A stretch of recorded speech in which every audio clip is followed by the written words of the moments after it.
Well, all righty. Welcome into TexAgs Live, presented by David Gardner's Jewelers, Rollo Insurance Studio. The Go Hour presented by the Warehouse at CC Creations. Typically, I'm hanging out in the Holistic Planning Cool Zone. We got a lot of moving parts here this morning because we got Olin in Destin for the SEC spring meetings. We'll chit-chat with him here in a second, trying to get him on the phone. We've had some stuff going on here in studio. So we're all kind of putting it into a pot of gumbo, and we go straight to the Bumpy's Catering Hotline. That's where we find Olin Buchanan.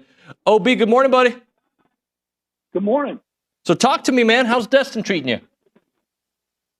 We're going to be getting started here in about an hour. Okay. In fact, I'll have to look at the schedule. Maybe, in an hour I'll be heading over to the Destin Hilton where all this takes place and checking in, getting my credential. And then I think about, again, I have to recheck my schedule. I think about 10 o'clock. We have a interview scheduled with Joni Taylor. About 15 minutes after that, Mike Elko will be going in doing his press conference in the little kind of theater room that they have for that. And then I think right after that, we're going to have Bucky McMillan. So it's going to be a busy morning.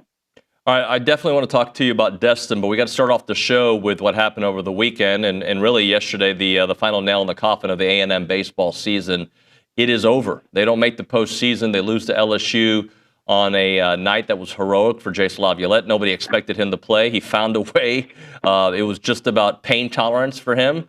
And, just when you think about OB, what we were thinking, right, in February, what we were thinking in January, to see this historic collapse, a season that is so hard to kind of put your mind around it because there was such a terrible start. What was it, 1-8 to start SEC play? And then the amazing turnaround, then the Missouri, then the heroic, performance from Jace and winning a couple games in Hoover, but overall, a failure of a season. Yeah, I think that's all fair. I think it is a failure of the season when you have obviously, as we know, a team that was ranked number one. Now, obviously, overranked, but definitely had the potential to be a contender for the College World Series. I mean, they proved that with teams they beat, and yet they let themselves down. Look, if they don't get swept by Missouri. And definitely, if they just win that series, but they're in. I have no doubt in my mind they might have gotten in had they beaten LSU in the tournament, and they dang near did. Some bad breaks and the guy dropping a fly ball that should have been an out. But you know what? It comes back to so many of their wounds were self-inflicted, and that with all the issues in that game against LSU, you're going to tie it. If a guy runs in from third on a bunt, you're going to tie it and maybe have a chance to win. So many self-inflicted wounds with just, bad decisions, poor execution at times. And it really is a bipolar team because a team that would get swept by Missouri and lose the way they did early, lose at home a series to Kentucky, get all these things, but then can go on the road to win a series at Tennessee and win a series at Arkansas and beat LSU in a series. You see what they're capable of, beating Auburn in the tournament. You see what they're capable of, and yet they too often did not play to their ability. Obi, I want to take this in parts, because it's not an easy look. The season was bad, right? But it's not an easy way. It's not so black and white, and I want to talk about that in a second. But about 3 minutes ago, Luca Evangelist did break that Creighton transfer Pop Isaacs committed to Texas A&M. We'll talk about him here in a moment. But 6'2", 180-pound guy who averaged 16.3, 4.8 rebounds, and 3.9 assists as a junior from Creighton. So we'll talk about that a little bit later. But a huge get for Bucky McMillan and the Texas A&M basketball team. All right, Obi, so I think a lot of things can be true. You can have empathy for everything that happened to A&M this year in baseball, right? You can definitely have empathy, but also recognize it was terrible. Look, injuries were a huge part of this story. You cannot tell me, and I know people don't want to hear it, but look, were there some major issues on the field this year, defensively, pitching, hitting. Yes, all three are 100%. People did not reach the numbers that we expected. That's all true. This team was also hit by a major injury bug, so it is part of the story. You lose Caden Sorrell for the beginning part of the season, the end of the season. He was your most productive, your best player this year. You lose, Gavin Grahovic. Jace goes down at the end in your run at Hoover, still finds a way to play in the final game. But this team was hit. Josh Stewart. This team was hit, and not many teams I think could have survived what they had to go through. That being said, it still wasn't good enough. Yeah, at some point, without a doubt, the injuries were a major factor. Like you mentioned, Grahovic and Sorrell were probably going to be listed as your number 2 and 3 players behind Jace, right? I would think so. And you don't have them for almost all or most of the season, so obviously that hurts. But again, it comes back to. You had momentum. You had a lot of momentum going, and you're playing like a team. Everybody thought you were, and you have Missouri coming to your place. And you can, and I know you're not doing this, David, but you can't lean on the injury excuse all the time. There's no excuse for getting swept at home by Missouri. There's none.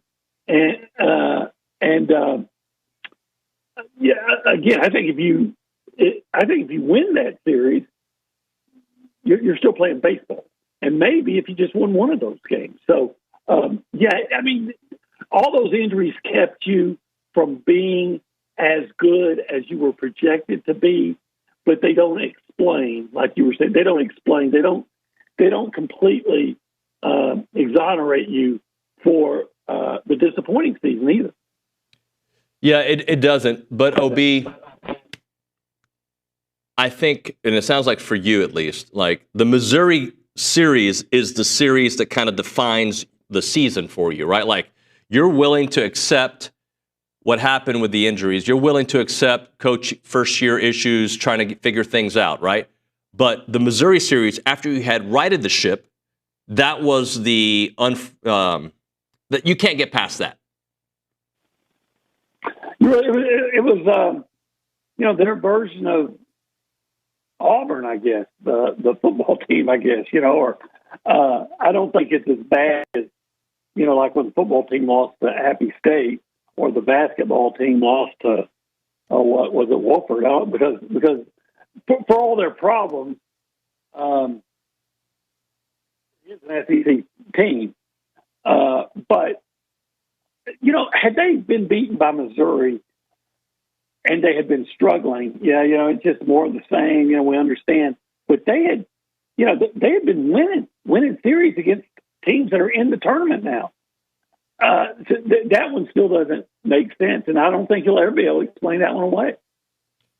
All right, let's talk about Jace for a moment, because he had a down season, right? But I think we're going to remember him, for what he did in his 3 years. And by down, he still hit, 18 home runs, whatever it was. And but he had a down season, but we're going to remember his warrior mentality there at the end, and how much he loved this university to go out there and give Michael Early a chance. Yeah, I really respect that. I mean, I admired the way he stepped up. I mean, here's a guy that in a matter of days is going to get drafted really high, and to go out, it would have been so easy to say, "Look, I'm not 100%. I'm done. Why even go out there and see if I get hit on my hand again? Make it worse." And then he just, I want to win, and I wish every player had that mentality. Sometimes I wonder if just the desire to win is what motivates all players. And sometimes I don't think it is, especially, in the NIL days. But for Jace Lavalette, not only to go out there, but to play well, I had a couple of hits.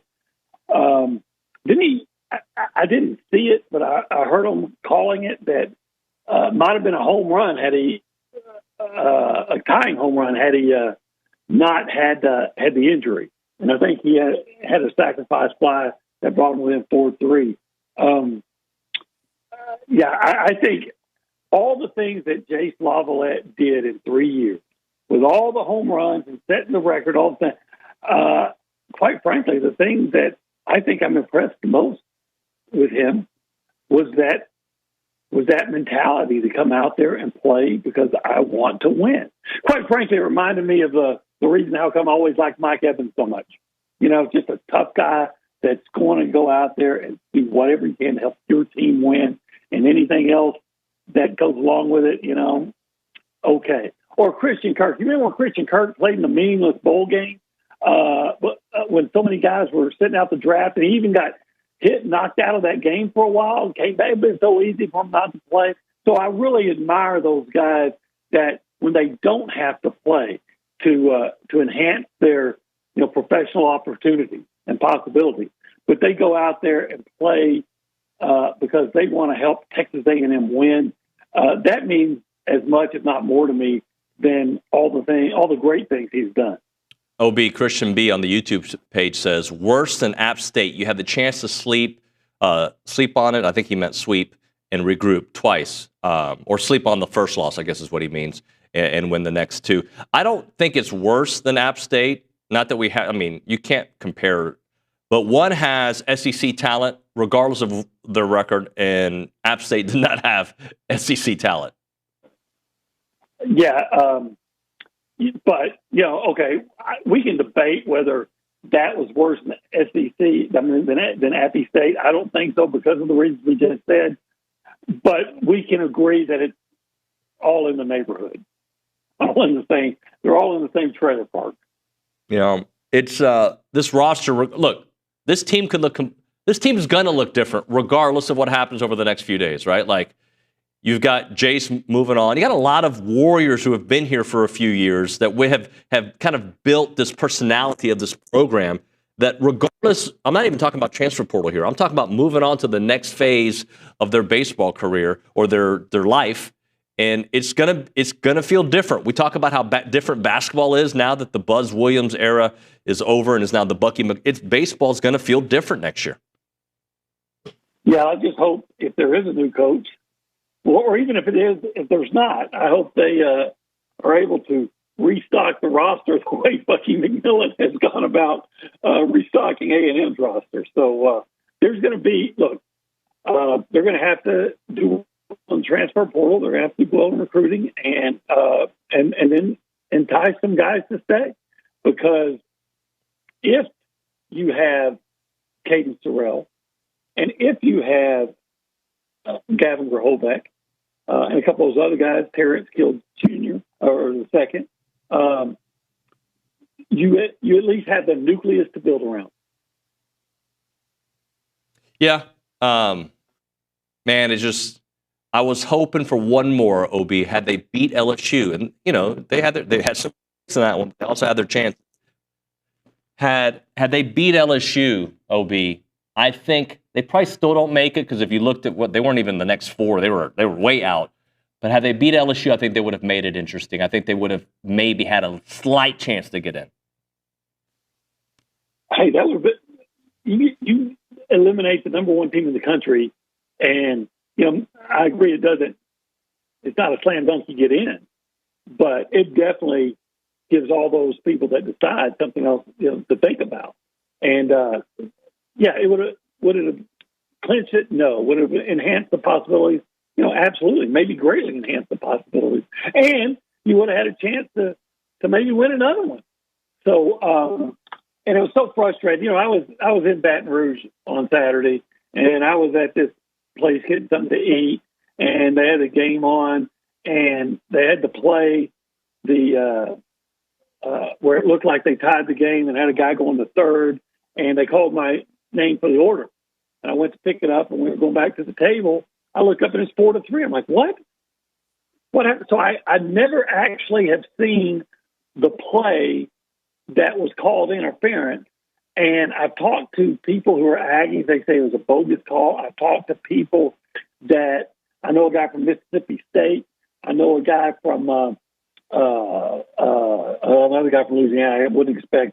A guy from Florida. And they said, yeah, it was the right call. And I think even Brininger said if you follow the letter of the law, that it was the right call. But that just goes, that's a perfect, that play, I guess, a perfect synopsis of what this season was. So close. And yet, somehow, what do we always say, David, usually when we're talking about football, but you always say, good teams find a way to win and bad teams find a way to lose. And good shows find a way to rebound. And we're going to continue the rebound on this program, OB, because when we come back, I do want to talk about the latest addition to Texas A&M's basketball team, Pop Isaacs.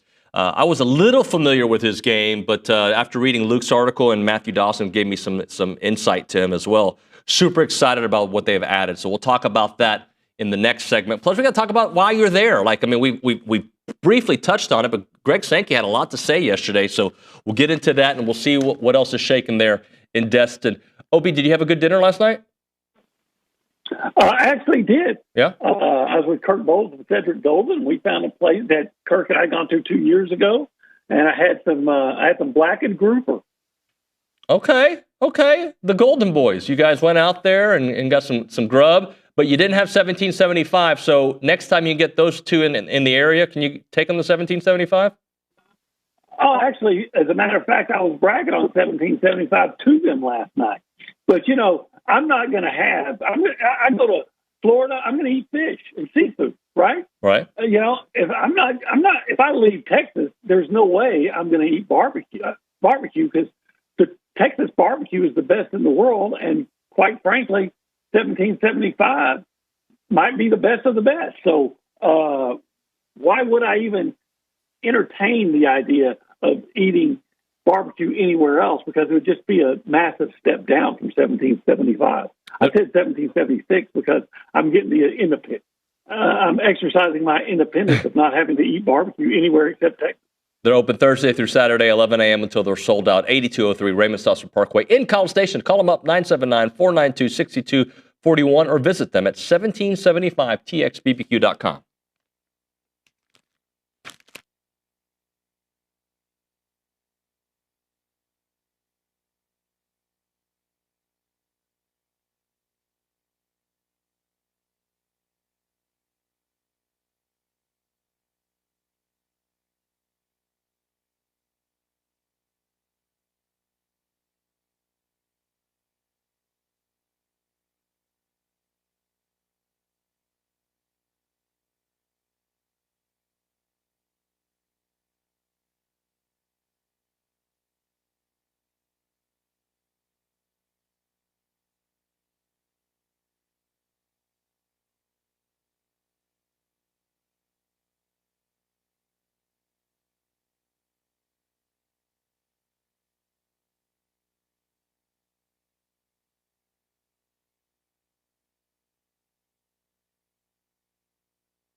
And we're back. It's TexAgs Live. We're presented by David Gardner's Jewelers. We're in the Rollo Insurance Studio. It's Go Hour, presented by The Warehouse at CC Creations. Let's go back to the Buppy's Catering Hotline. That's where Olin Buchanan is. He's in Destin for SEC spring meetings. We'll talk about that in a moment. If you want to be a part of the conversation, call us up, 979-693-1150.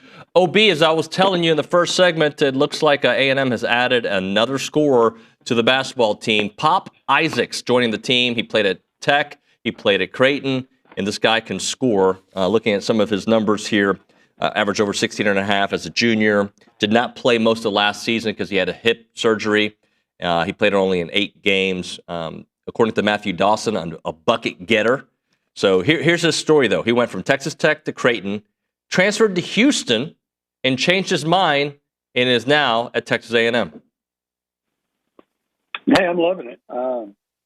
Yeah, I'm looking at his numbers. I know not last year, but the year before, he averaged 15.8 over 34 games. And it looks like over the course of his career, he's shooting about 33% at the three-point range. I'll take that all day long. What is it? You know what? This guy, it's just another example of Bucky saying, if you can't shoot, you can't play for me, and you're going to shoot. So he wants shooters, and this guy clearly can shoot. So I'm not going to lie and say I was that familiar with him. I saw he scored 25 points against A&M last year. He also had 27 against Kansas and 25 against Nebraska, 18 against San Diego State. So like Matthew said, he's a bucket getter. And, we need some guys that can get buckets. So a thing from Luke's article, which I remember the name, and then I had to go back and look at it. But against A&M last year, 25 points, 3 rebounds, 6 assists. And then when he played for Texas Tech a couple years back in that exhibition to start the season, or before the season, he had 30 points and hit 6 of 10 threes. Yeah, and hopefully we'll see him do that for A&M instead of to A&M. Right. Right. Look, A&M needs guys that can shoot. I mean, how frustrating has it been during the Buzz Williams era, even with their success, watching the team just struggle to shoot, but it's okay because we lead the country in offensive rebounds. Yeah, but you lead the country in offensive rebounds because you miss so many shots. So I'm excited about the prospect of, seeing what Bucky's going to put out there. The way his offense is supposed to go, but, having guys that can actually put the ball through the hoop. Obi, this is the part of the conversation where, a year from now or 6 months from now, people are going to be like, Nuño and OB and Billy, they all told me we were going to be great. I'm not saying we're going to be great. I don't know. In fact, I don't think anybody knows if this team's going to be good or bad. Nobody knows except maybe the guys in that locker room, but they don't really know either because they've never even practiced together. But they're making an intriguing and compelling case in the offseason with the types of players that seem to fit the style of basketball that Bucky McMillan wants. I don't know how that's going to gel, but considering what it could have been, they have put together a lot of good numbers, and we'll see if it gels. I still stick to my point at one time that if Bucky's able to go 17 and 16 with the way he had to, with the program that he took over with one player, I think that'll be a successful year, just a winning season. He gets a lot of grace in his first year. However, and I don't think that changes, just have a winning season. However, doing my best, Stephen A. Smith. However, with the guys he's signing, you start to think, well, maybe they could be much more than that. And and they might be, maybe there will be a team that contends to get into the NCAA tournament. If they do that, I think, the whole question of whether or not it would be a good hire would be answered. But I still think it's if you can get a winning season after what he took over, then I think that's more than enough in his first year. But he's certainly been on the road working hard, signing players that he's probably actually seen play. And given he's provided hope and some excitement for next year when not long ago there really wasn't much expectation at all. Well, it felt like the Buzz era, and I hate to go back to that because we've turned the page, but it felt like it hit its peak, at least at Texas A&M, right? Who knows what he'll do at Maryland, but it felt like, all right, this is about as good as we're going to be. And look, Bucky may be better. He may not reach those same levels, but we've gotten used to being March participants, right? And since I've been at TexAgs, we had the New York run in the NIT, and we've had 3 straight NCAA tournament berths. This is, I think, what we should expect at Texas A&M. I'm not saying I'm expecting that in year 1 of Bucky. I'm expecting a team that is going to compete hard, score a lot of points, and give you a chance. Right. And I think he's putting together a team that's going to give them a chance. And, a couple of months ago, you'd look at that and you'd say, man, next year is going to be very Melvin Watkinish. And I don't think that's the case at all. And maybe, who knows? I don't want to get crazy. I'm not predicting this, but, with what he's been able to accumulate, and some of those players are really good, maybe that's going to be the team that finally gets A&M to the second weekend. Not saying they will. It's not even fair to bring up. Again, I think just go 17-16. I think that's successful. But he's certainly doing the work that gives you some hope that maybe everything's going to be really good. Yep. All right, let's hit a break here and actually talk about the business at hand in Destin. That's why you're there. You're going to be talking to Coach Elko, Joni Taylor, Bucky McMillan. By the way, what a day to talk to Bucky McMillan. That's good stuff. So we'll chit-chat about the stuff you're going to be working on, some of the big things with the SEC and Greg Sankey on the other side. Right now, Morgan is my guy at Rollo Insurance, so expect a call from me or my wife later on today, Morgan. I'm just telling you, we finally said, all right, Twins, you may be 36 years old now. You can get your driver's license. Yes, we've tried to preserve their youth, but they're at a point where we're like, all right, which means we got to go the whole insurance thing. And I just know that when I call Rollo Insurance, they're going to take great care of me. They're going to get me the great pricing, and they're going to put me in the right position. That's what they do. When insurance matters most, too, they're the ones to call. So whatever your situation is, when you have a crisis or you have a life-changing event, such as my kid's about to start driving, whatever it may be, let Rollo Insurance take care of you, whether it's home, auto, business, ranch, and start a relationship with an expert who's going to put you first. Your agent becomes familiar with your specific situation. That's the Rollo way. That's the Rollo difference. Visit them at rolloinsurance.com/TexAgs or call them up, 888-44-ROLLO. That's rolloinsurance.com/TexAgs, 888-44-ROLLO.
And we're back. TexAgs Live. We're presented by David Gardner's Jewelers. Rollo Insurance Studio, the Go Hour, presented by the Warehouse at CC Creations. Olin Buchanan is still, he didn't leave. He's still in Destin, believe it or not, from one segment to the next. Excuse me. And he's on the Buppy's Catering Hotline. All right, OB, I feel like I'm about to cough on the show, so if I do, I apologize. I'll turn off my mic if I have to. But what I want you to tell me one thing you're looking to find out about all three coaches you're talking to today. One thing you want to know from Elko, right? Because we've had a couple opportunities to hear from him recently. What do you want to hear from Joni? What do you want to hear from Bucky? Well, Elko, we talked to him just last week, right? So what will change? Well, one of the things I think Elko went on last week, and he talked about how that you will see a much better Marcel Reed. And I want to say, well, what's better about him? Let's find out some more about that. Why does he feel so convinced that Marcel's going to make this giant stride forward? So that's something that comes to mind. As far as Joni, I might ask her, hey, from your standpoint, what do you need? What's it going to take for Texas A&M to be able to not just compete with, but be in the same caliber as Texas and LSU and South Carolina and Tennessee and all the great teams, women's basketball teams in the SEC. And then with Bucky McMillan, I'm like, hey, how are you doing it? You're having so much success. How are you doing it? What are you selling? Is it just your style of play? And how are you selling guys on it? Because it really has been remarkable. Now, if somebody has some suggestions on what they would like to know, David or anybody else, I'm all ears. I'm open to suggestions as well. But what do you think of those topics? I like those topics. I'd also like to know why, if and why he feels the secondary is going to be much improved. Okay. Yeah. Because like if we were to. And we do this a lot on sports talk radio, where we use one season as like as a portal view to the next season. And with a team like A&M, I think it makes sense because they bring so much back from last year's team. But yeah, there is growth from a coaching regime's first year to the second year, and there's absolute growth from young players. Hopefully, you see growth, right, from year one to year two. Marcel, Des Ricks, and others, right? There's other guys that what kind of growth are we going to see? And then, of course, the defensive line, which he's talked about, but could they be potentially better as a unit? Could they? Are they going to be better stopping the run? Those are all things that I'm curious about. Yeah, me too. So those are some things. With the secondary, I would imagine, he'd say, well, getting God, why I'm having these old man moments. Kid from Philadelphia got hurt last year. Nickelback, Chappelle. Yeah, Tyreek Chappelle. Yeah. Tyreek Chappelle back, and then bringing in the kid from Georgia and the kid from Washington. Just an influx of talent. You know what you got with Will Lee.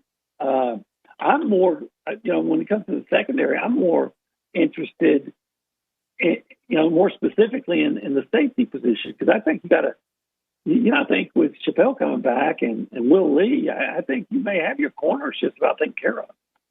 Yeah, I hope they can cover. I hope they can tackle. Right? And by the way, when we talk about tackling with A&M, it's interesting. I talk to these insiders. I'm trying to have a couple insiders from different programs each week, and a lot of these say the same thing. Yeah, we struggled tackling, and I find that interesting that it wasn't just A&M that had issues tackling.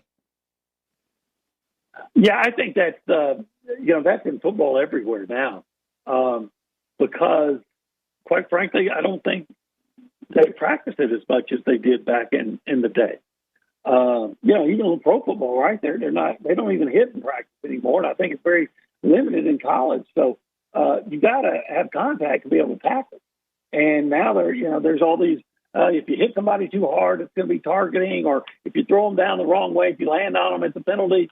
So I think they've taken a lot of the aggression out of tackling, and And quite frankly, I just don't think they get to work on it as much as they used to. Obi, I've probably asked you this before, and it's really not a real question, so I apologize. But why do they call it the spring meetings? School's over for most of the United States. It's the summer meetings. It's summer. Well, yeah, but it's not summer until June 21st, actually, and we're still May. It's funny because they want to call these the spring meeting, and then in August they want to call it fall camp. Now, which is it? Although here in Texas, OB, this morning, it did feel like the spring. It was kind of cold. Not cold. It was not hot. Well, the wife was giving me a weather report saying the weather's been kind of crazy there. And I got rained on in Houston trying to get to my flight yesterday. But I have to tell you, it's kind of postcard weather here on the Emerald Coast of Florida. OB, I want to go to Greg Sankey for a second. Andy Staples posted a little Q&A with him or with other reporters, and he took exception with what what was it, the Big 12 and the ACC had a joint statement about the future of the game and kind of took shots. And Greg Sankey talked a little bit about the good of the game and kind of what he thinks the SEC has done. I don't know if you've heard this bite, but just listen to Sankey yesterday. Oh, disregard. We don't have that. I'm going to read you some of the stuff he says. He says, I have people in the room asking why we are still in the NCAA. I don't have the authority just to depart. I've shared the decision with the working group I have in my room. Why are we still in the NCAA? I would think that we've talked about this before, David. The SEC and the Big Ten went together. They're more powerful than the rest of college football. So if I was the Big 12 or the ACC or anybody else, I wouldn't want to piss them off, because if they decided that they were going to break away, and that's not out of the question. It's funny, David, you'll probably remember this, probably like 20 years ago now. But the SEC and the Big Ten were, they came up and decided, hey, we want autonomy. And so we want to be able to make up some of our own rules, which was the big one was we want to be able to pay our players a stipend. And it became like $5,200 at the time. And the rest of college football was saying, no, we can't do that. That's, we can't afford it. It's a bad idea. And they said, well, we're going to do it. And they did. And then everybody started falling in line because together, the Big Ten and the SEC are more powerful than the rest of college football. They do not need the NCAA. The NCAA needs them. Yeah. And so the Big 12 and those lesser conferences need these two conferences to survive. They do. And because if they ever broke off and then, took a couple of, cherry picked a couple more programs to join them, really those other conferences, they'd be obsolete. I mean, would they still play? Yeah. But who would pay attention to them? I mean, you just look at the difference in the TV deals that those two conferences get as opposed to others.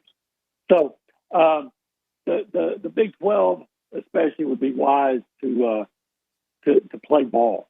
Well, here's what some of what it boils down to. The SEC and the Big Ten are pushing for the 4-4-2-2-1 format, 4 auto bids for each for the SEC and the Big Ten, 2 for the ACC and Big 12. And the Big 12 AD said we're going to war if the SEC supports that format. And one of the other things that Greg Sankey said yesterday was like, we did it for the good of the game because we could have kept it at 4. We'd have half the teams in there.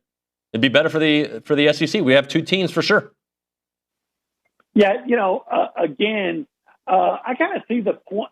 I see both sides of the point, right? Hey, win your way in.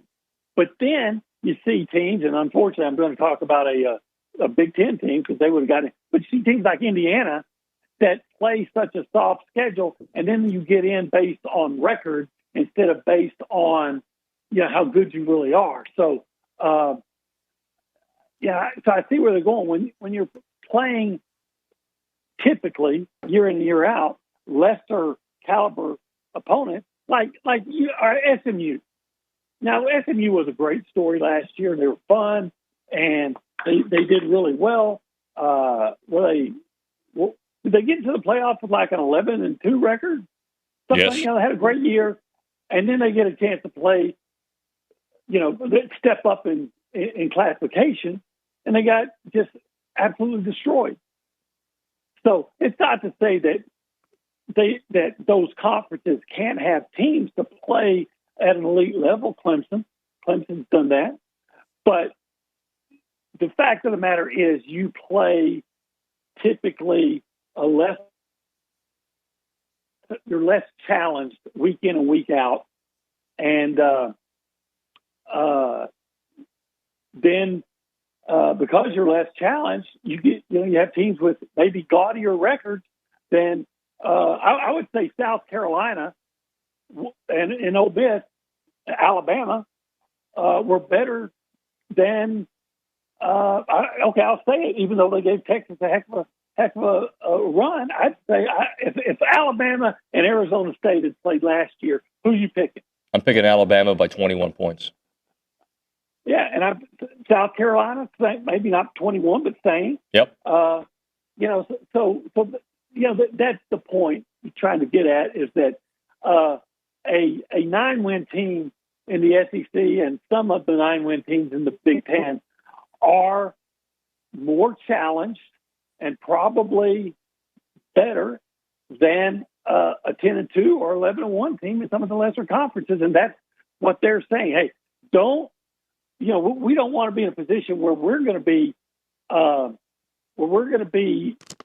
the word I'm looking for? I don't want to say punished, but we're going to be adversely affected because we have a lot of good teams in our conference, and I don't want to see another teams in another conference rewarded because you don't get challenged on a weekly basis.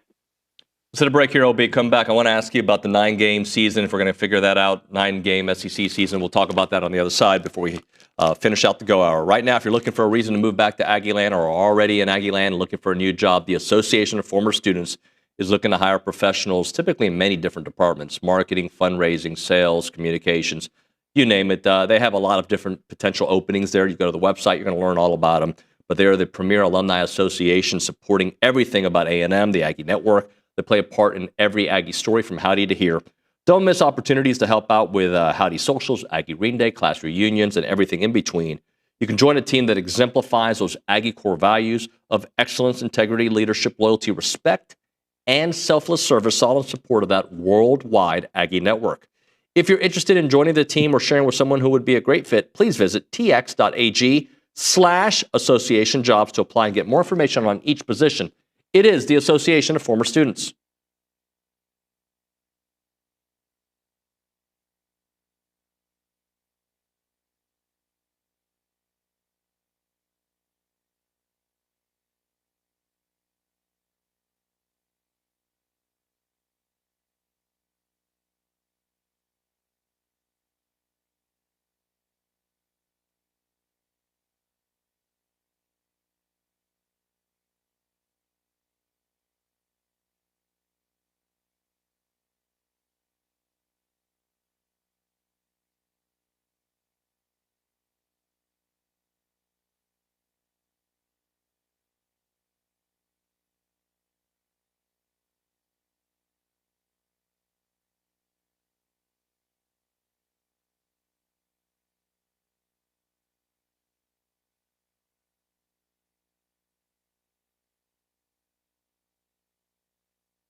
We lost OB.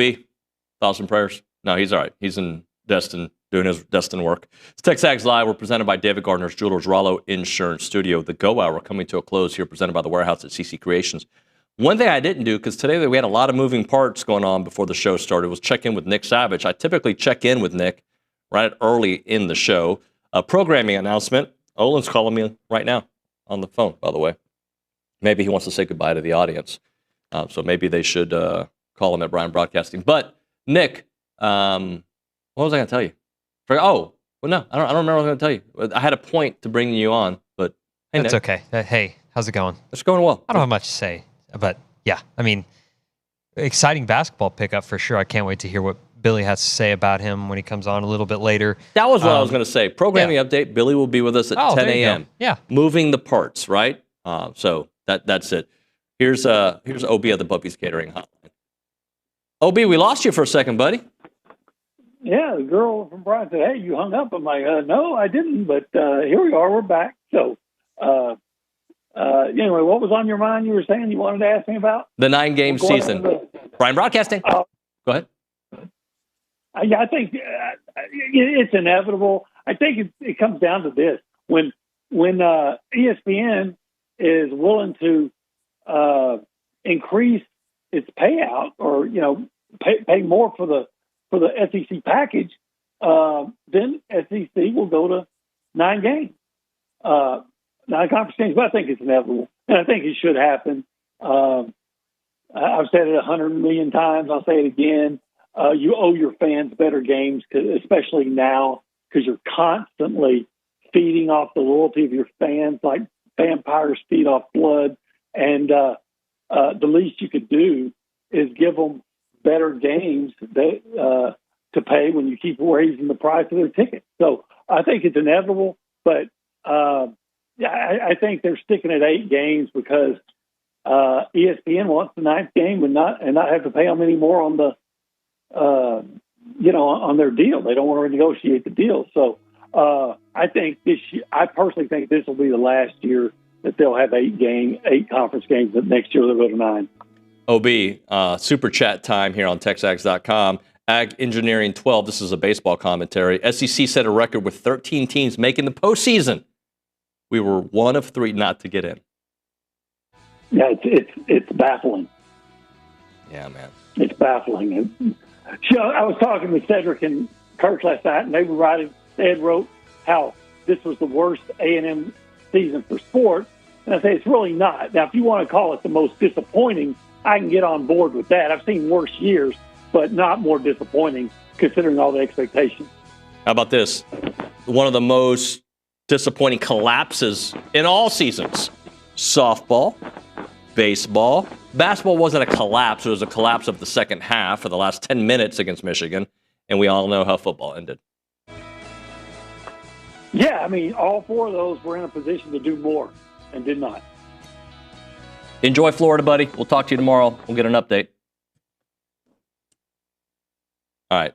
That's Olin Buchanan in Destin. When we come back on TexAgs Live, Josh Pate on a mobile. The real Josh Pate on a mobile phone. That's next on TexAgs Live.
All right, we're back. TexAgs Live. We're presented by David Gardner's Jewelers. We're in the Rollo Insurance Studio. Appreciate everybody listening in. It's time for our weekly conversation with Josh Pate, brought to you by Academy Sports and Outdoors. They're your new home for Jordan. Gear up today and take flight on the court, off the court, and above the court. To the Bubby's Catering Hotline, we're joined by Josh Pate. Josh, good morning, buddy.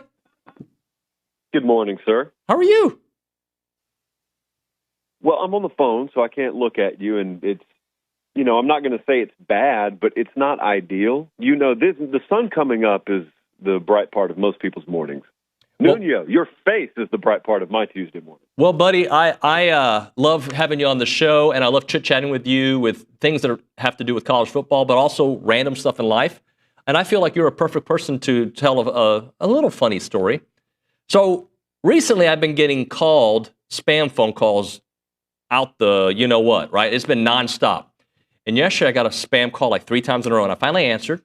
And it was one of those pop-up roofing tent company, trying to get me a new roof. And I answered the phone like, man, I'm so excited to talk to you. And he goes, really? I was like, yeah, I'm excited to talk to you. He's like, why? He goes, because I wanted to hang up on you. And I hung up, which is very rude, I know. But it made me laugh for 5 seconds.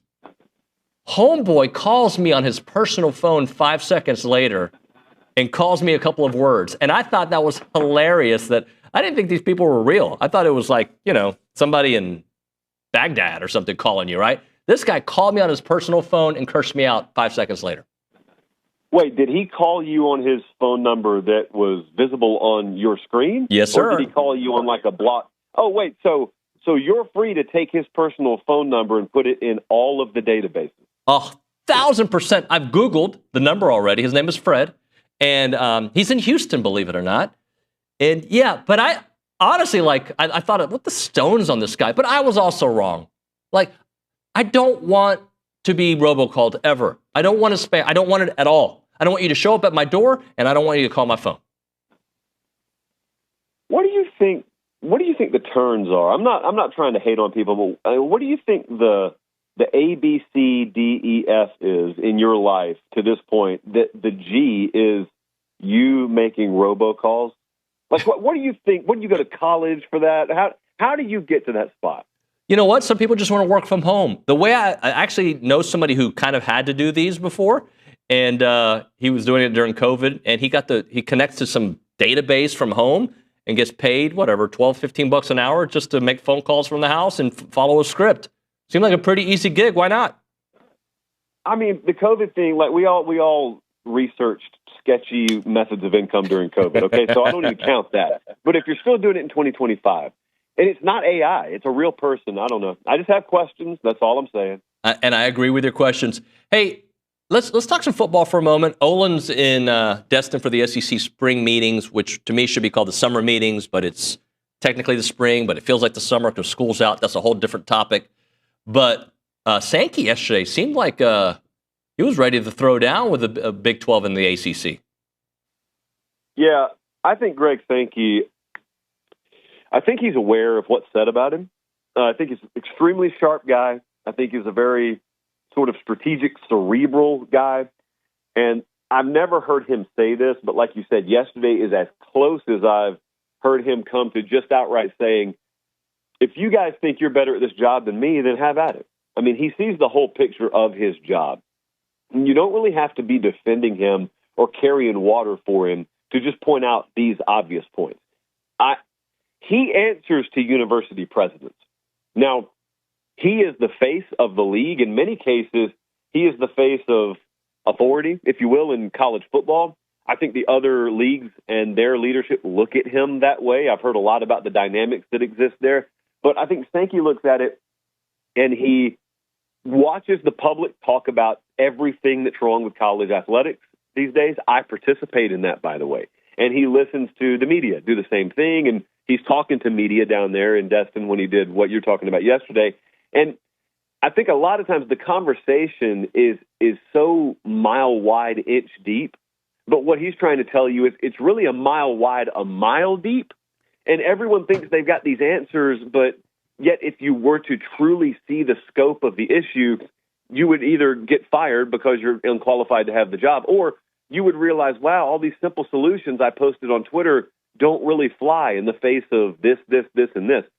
And it's a hard job. He gets compensated for it. So, again, I'm not saying you have to carry water or defend him or have an SEC sticker on your cheek or anything like that. But I do believe him when he says they're looking for, substantive, progressive type changes. And I don't mean progressive in the political sense. I literally mean progress in a way that would make things yesterday better today, better tomorrow, but also things that are able to be done. And I think there's a shortage of those kinds of solutions right now. And what he said yesterday was sort of even at the conference and league commissioner level, you've got a lot of people talking about what's wrong and putting out their press releases, as he said, and whatnot. But he said, I'm kind of looking for solutions. Like, my phone's not ringing off the hook nearly as much as you would think it is with solutions. And yet I'm seeing complaints from many of the people who are fully capable of offering some solutions if they want to. Do you think things are going to get done this week in Destin? Do you think we're finally going to get the 9-game season? Do you think some of these other issues that the SEC's been kind of tackling will actually get figured out, especially knowing that we're very close to that July 1st day with the House settlement where things are supposed to go live, and we still don't have any clarity there? I think there's a desire to get some stuff done. I don't think there's an answer to your question. I don't think there's a yes or no. Well, let me put it this way. I don't think there's an educated yes or no, because I don't think they went down there knowing for sure that they were going to get action. Look, I could sit here and talk to you, Nuño, all day about how I think the SEC has played a part in the worsening of college athletics. I could tell you that, and I'd be honest about it, but I can also tell you I understand the stance that the SEC takes a lot of times, and that 9-game conference schedule is one of them. There's no way I would ever move to it unless you told me that strength of schedule was going to be not defined differently, but weighted differently. Because he's right. Sankey's right in a lot of the stuff he says about, he said yesterday, I don't think the league schedule in the SEC, the strength of it, is properly baked in. He's right. I completely agree with him. I talked to DeBoer when we went up there or down there in the spring. Just generically, like what are the biggest differences when you came here? He said, I didn't have an appreciation for how tough the league schedule was. And he said, it wasn't even just playing Georgia. Everyone knows that's hard. But he said, it really hits you when you play like, I'm making up names here, but like a Mississippi State or an Arkansas, a team that's not near the top of the standings, a team that's maybe en route to a sub-500 season, but they've still got like 9 or 10 future NFL guys on their roster. And the caliber of athlete, they felt it when they played Oklahoma last year. Oklahoma was a bad team last year and smoked Alabama. Because on any given Saturday, when you have that kind of disproportionately high-level talent on the roster, if they click, it doesn't matter what their record is. And you don't really find that outside of the very top of the Big Ten. You don't find that in any other conference. And so Sankey's looking at that saying, as long as the attitude on that committee is you are what your record says you are, and as long as they value, record over quality of schedule and whatnot, why would we move to 9 league games? Because the fact of the matter is the SEC playing 8 league games has a tougher conference schedule than other leagues playing 9 league games. And when I say that, I would get argument back to me, but people aren't arguing the merit of the point. They're arguing that they don't like the point. But that doesn't make it any less true. You feeling a way about it doesn't make it any less true. So I don't know how they could have movement on that this week unless they've gotten assurances that sort of, their requests will be met. And I don't know that they've gotten those assurances yet. Josh, I'm going to move away from football for a quick second. Can we bring up that text message I sent you last week? We did not. No, can we? Can I bring that up for a second? Oh, yeah. Yeah, bring up whatever.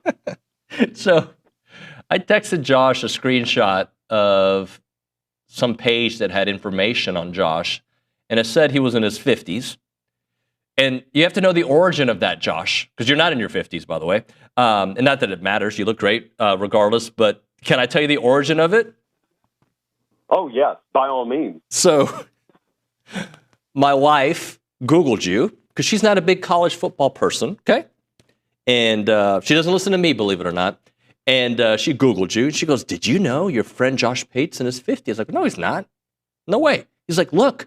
She showed me that Actually, she told me there's a Wikipedia page, and it said, and it got you confused with some folk singer, and it had your resume and his resume mixed, and it said you were in your mid-50s. So casually, I brought it up to Billy as we're watching A&M play Auburn in the SEC tournament in baseball, and I was like, my wife told me that Josh Pate's in his 50s. Can you believe that? He's like, there's no chance Josh is in his 50s. Like, I thought so too, but apparently he's on the internet. So that's how that whole thing happened, Josh. So now you know. It wasn't that I was claiming you were 50. It's my wife got bad intel from a fake website on the internet.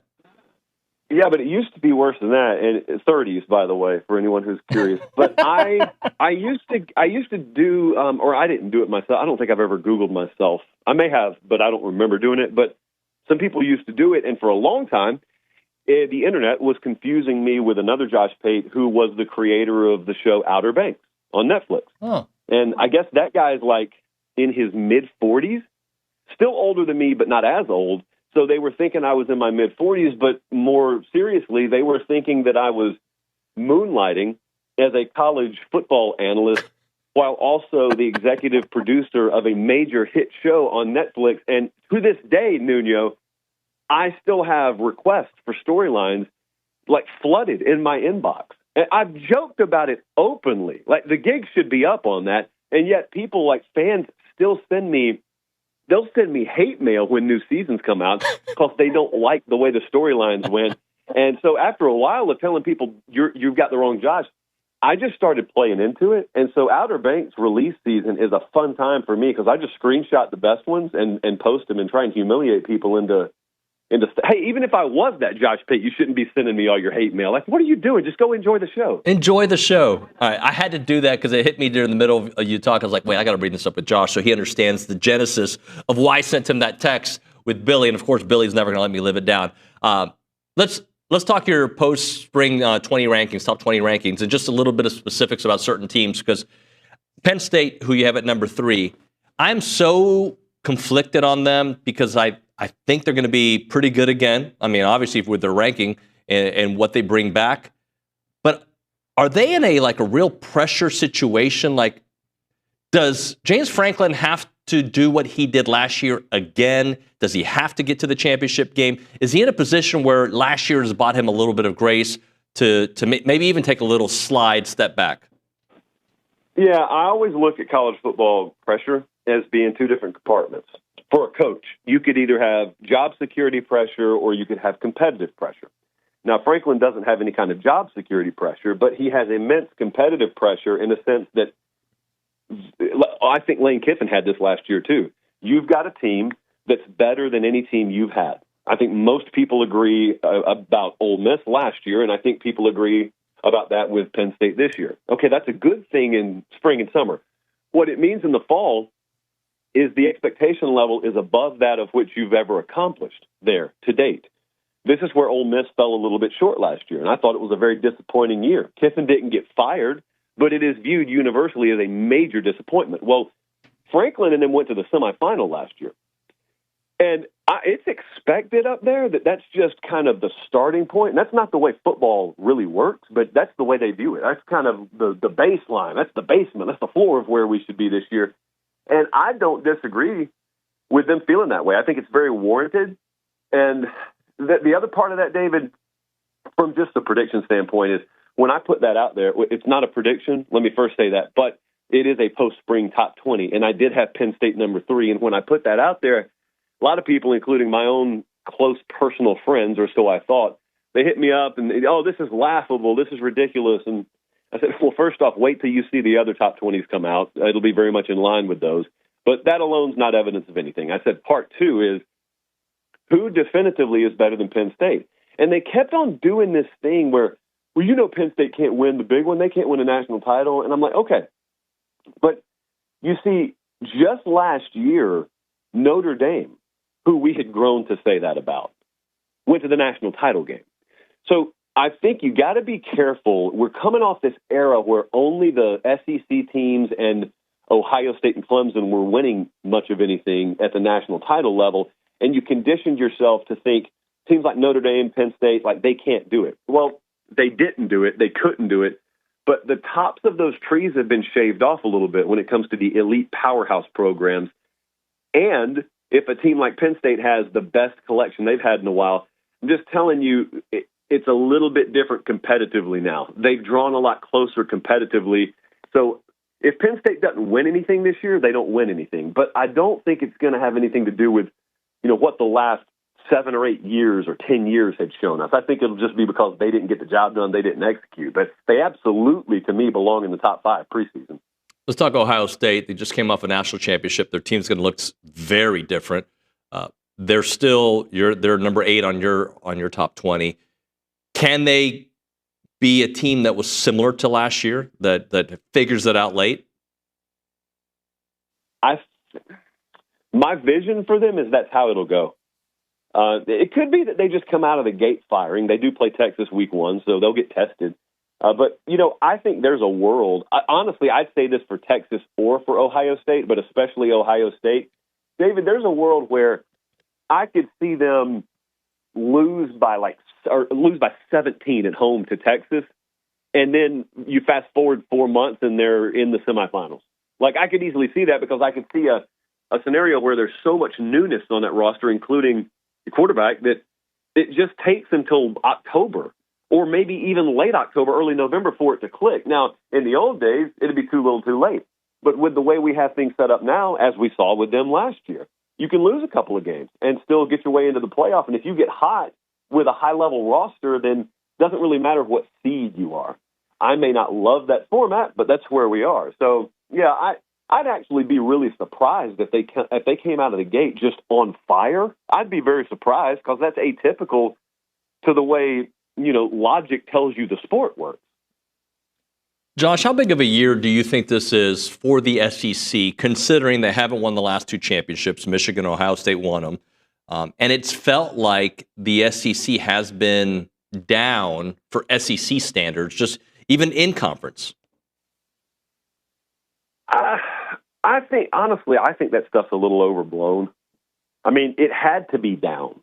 When you win that many titles in a row, there's nowhere to go but down. And so down, I mean, that's like if you're a director or producer or whatnot, and you've made just blockbuster after blockbuster, and then you make a movie and it's only number 3 at the box office for this month. Well, you're down. Nuño's down, but yet you're still producing big hit movies. So this conference, it's still the deepest conference in college football. I'd say that last year. I'll say that, I think, again this year. But it could be that the 2 best teams in the country aren't in the league, or it could be that they are in the league. But the point is, when I think about that question, I think about it individually. Like I think about LSU, because there could be a year this year where the SEC is unequivocally number 1 in the country. But if LSU's not part of that equation, they go 8-4. We got huge problems at LSU. Or let's say the SEC mile, 2 miles, best conference in the country, but Kalen DeBoer goes 8-4. Well, think about what that means for Alabama. Or you could say that about a few of them. Napier at Florida, same thing. So my point is, to me, it's in the micro, not the macro of the situation, because the SEC as a whole could fly really, really high this year, and yet you still have major brand names, major programs that, just go off in the ditch, probably victimized by that status of the rest of the SEC being good, and you got big problems. And at that point, no one at Florida really cares that the SEC was the best in college football if they go 7-5 in the process, if that makes any sense. I'm going to give you an impossible question to close, but I think it's fun. If you took the middle team in the SEC last year, put them in the Big Ten, okay? LSU, for instance. LSU was basically 8th in the SEC, 9-4, 5-3 in the league. You put them in the Big Ten. And conversely, you put Indiana in the SEC. Give LSU Indiana's schedule, give Indiana LSU's schedule. What do you think happens? Well, LSU's in the playoff, and Indiana's a 4-loss team, 3 or 4-loss team, probably minimum, would be my guess. There's nothing you can do about that because there's no way you can completely calibrate or balance college football schedules, and I wouldn't even effort to do that. That's kind of part of the uniqueness and the beauty of the sport. The only thing someone like me would ask is, can we have a little bit better understanding of this dynamic at the end of the year? Because I think if you put truth serum in most people, Nuño, they would answer the question like I just answered. Now, the follow-up can be, oh, that's not the way it works. That's okay, and you're right, that's not the way it works. However, can we acknowledge a little more of the obvious when it comes to defining strength of schedule and therefore seeding a playoff? And by the way, I was someone that, as the cards fell last year, absolutely believed Indiana should have been in. So I'm not saying they shouldn't have been in. I thought they should be in over Alabama because Alabama fumbled it fantastically down the stretch. So that's completely divorced from the results last year. But in the abstract, I think the question you're asking bleeds right back into what we began our conversation about, and that is you got to find a better way to define and calibrate strength of schedule and whatnot if you want people to schedule up, both with their league schedule and with out-of-conference games. Josh Pate here on TexAgs Live. Josh, appreciate your time, brother. Talk to you soon. Thank you, sir. Later, man. Josh Pate, brought to you by Academy Sports and Outdoors. We'll hit a break here. We'll come back, get a quick update on Ags and the pros. I think Matthew Dawson's got some of that. We'll have Liucci on the show at 10 o'clock. Charean Williams, by the way, joining us in about 14, 15 minutes. Right now, when it comes to preserving your farm, your ranch's legacy, it's not just about capturing pretty pictures, putting them on Facebook, whatever. It's about much more than that, and that's why Heritage Films has a new branch of their division, or new branch called Farm and Ranch Films, that understands what really matters, transferring the values that you built your operation on. So if you've got a family ranch, we've got a family farm, Chance McClain will tell that story in a Netflix-style documentary. He has interviewed thousands of people across America and discovered something very profound. They're not just businesses, they're blueprints for building character. And you can thank him for all these great stories that he's done about Aggies, because Aggies love telling their stories. Farm and Ranch Films captures the wisdom your grandkids will need. Visit yourheritagefilm.com or click on Farm and Ranch Films. Call them up, 713-893-8341, to preserve not just your story, but your family's foundation.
And we're back on TexAgs Live, presented by David Gardner's Jewelers Rollo Insurance Studio.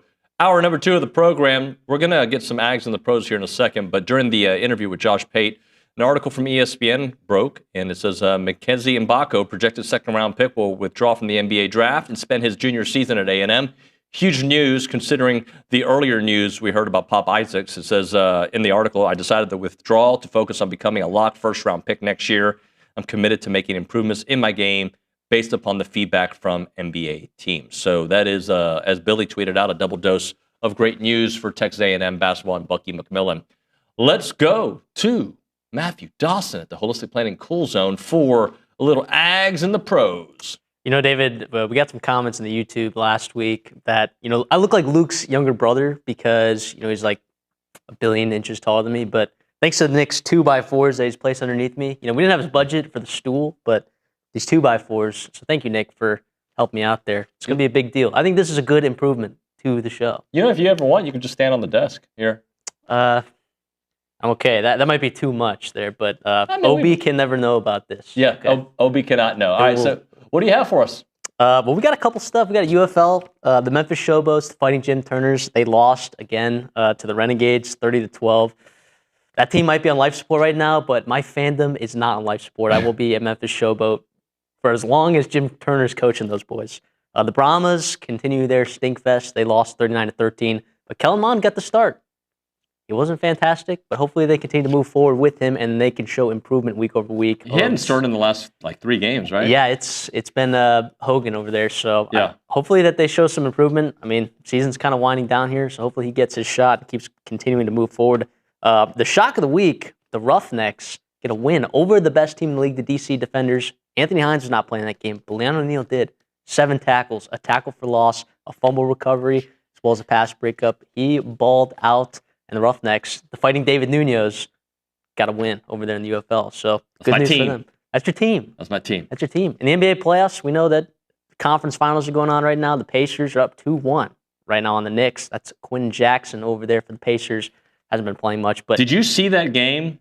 Game 1? Oh, yeah. No, well, not only, game 1 was fantastic, but game 3 was also fantastic. Yeah, Karl Anthony Towns. That was quite a fourth quarter. After a horrible start to the game. I mean, it was pretty awesome. I mean, it's been a good NBA playoffs. Yeah, it has. I'm not going to lie. And I'm not normally an NBA guy, but, because Cade Bickham comes in the office, he's like, oh, did you see the game? Sometimes yeah, but it has been awesome. Yeah. And then on the other side, the Thunder, Alex Caruso dropped 10 points, 2 steals. They're up 3-1. They're right now minus 500 to win the NBA Finals. Not just to win the series, up 3-1, to win the NBA Finals. So Caruso... Ant-Man struggled yesterday. Yeah, he did. But Caruso's on his way to potentially get another ring. So good for that guy. Just a solid player. He makes teams better. He makes teams better.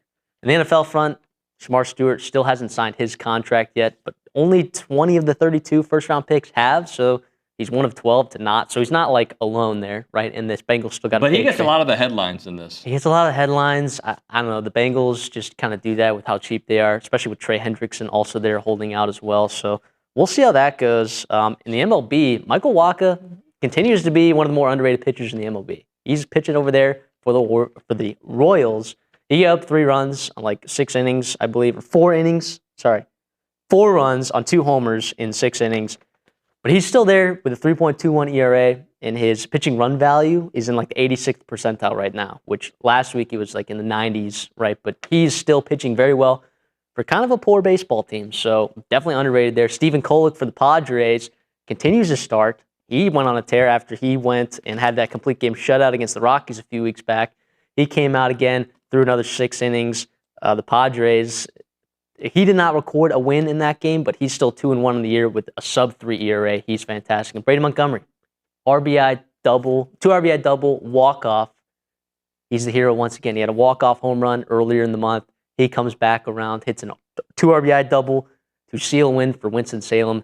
He continues to ball. He's one of those rare prospects that's just balling out right away, and his impact is felt immensely. I'm sure the White Sox are happy that they'd acquired him from the Red Sox just a while back. So every time I'm on X, I get an update on Brady Montgomery. He is every day there's something new. Yeah, him and Jack Caglione. I mean, he's also murdering the minors right now for I believe it's the Omaha Storm Chasers. That's the Royals AAA team. Yeah. So Yeah, that's what I got for you today, David. Dawson, thank you, buddy. Appreciate you. We'll hit a break. We'll come back with Charean Williams. I will ask her about Shamar Stewart. Right now, we're talking about some new partners of TexAgs, Aggieland Hydration and Injectables. If you were at the Troubadour Festival, you probably saw them there. They were helping out everyone there. They're Aggie-owned and operated. They're a mobile IV hydration company that's been around for a short time, but they're right now just making huge strides in the market. Sheldon and Danny are running the show there.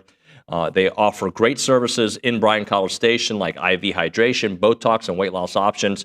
Whether you're looking for a quick boost of hydration or dehydration preventative, they can tailor an IV cocktail specifically to your needs, whatever those needs may be. So if you have a busy week and you're partying late night, you're not feeling like yourself, let them give you the right necessary vitamins and minerals. Their overall mission is to bring a more personalized approach to the area and a wellness option to broaden the range of clientele. So to book an appointment or inquire about their services, what you need to do is text them, or you can call them, 979-217-1561. That's 979-217-1561. Aggieland Hydration and Injectables. Check them out.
We're back here on TexAgs Live. We're presented by David Gardner's Jewelers, Rollo Insurance Studio. Let's go to the Buppy's Catering Hotline. That's where Charean Williams of Pro Football Talk joins us here, the Aggie Hall of Famer and the legend on the program. Charean, good morning.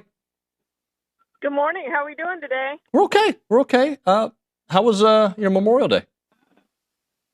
It was okay. Just rained all day yesterday, so kind of ruined all the plans. So we set a record for rainfall, so that wasn't good, but it was okay.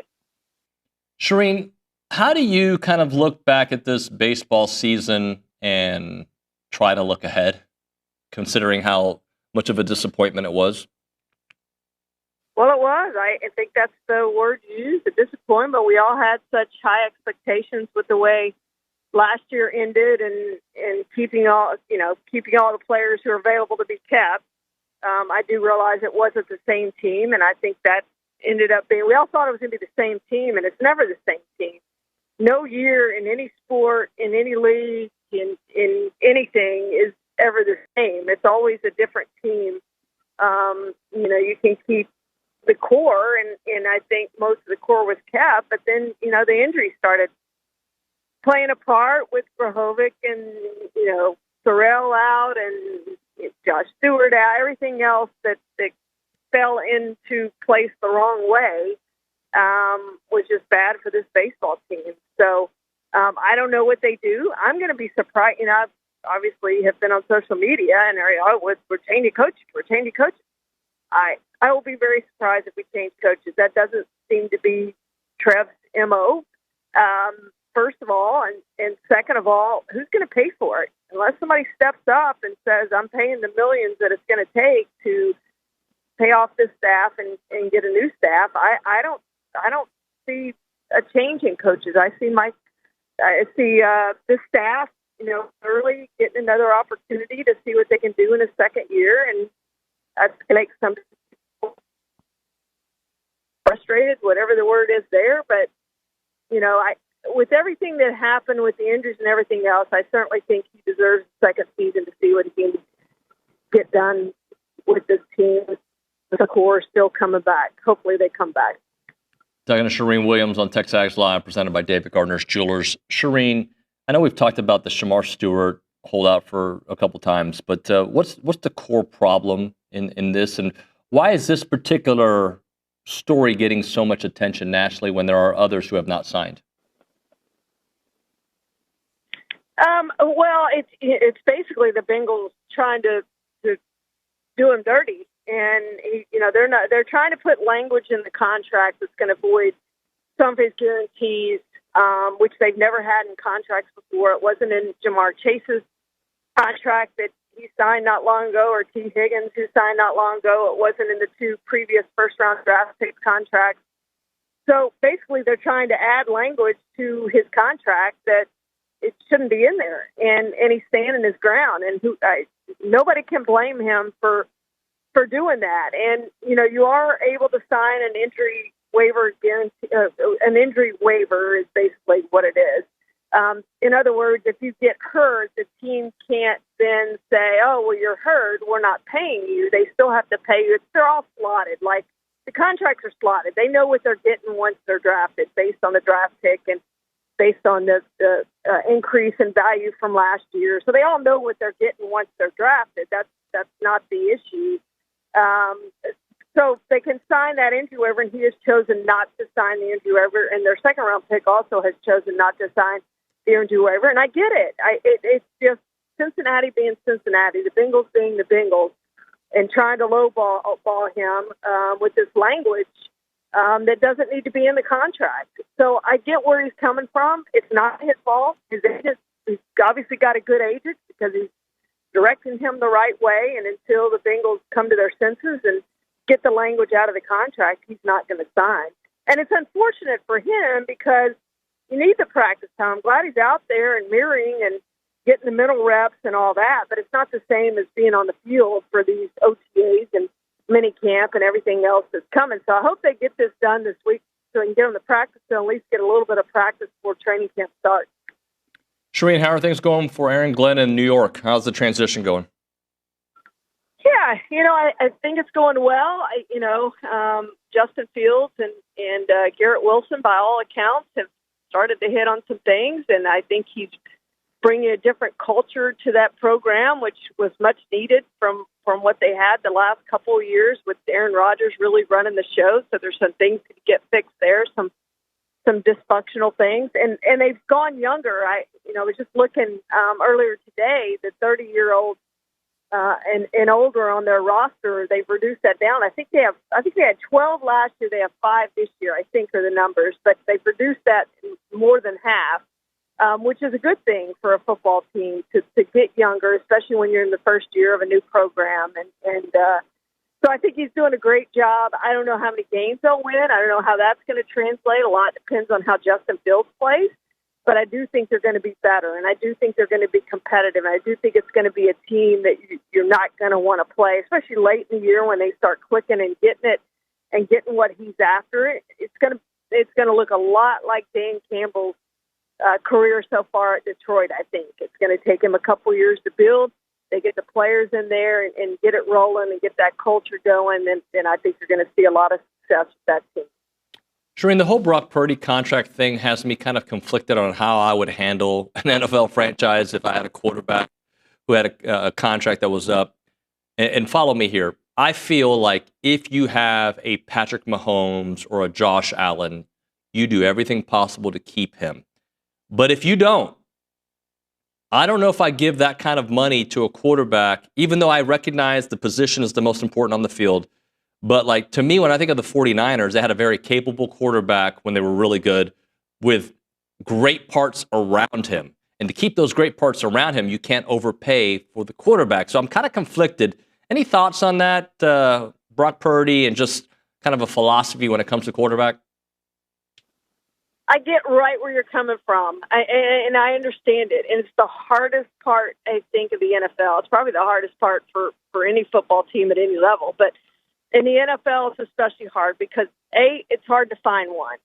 And then you find one, and then you've got to go, okay, how much are we paying him? Are we certain he can win a Super Bowl for us?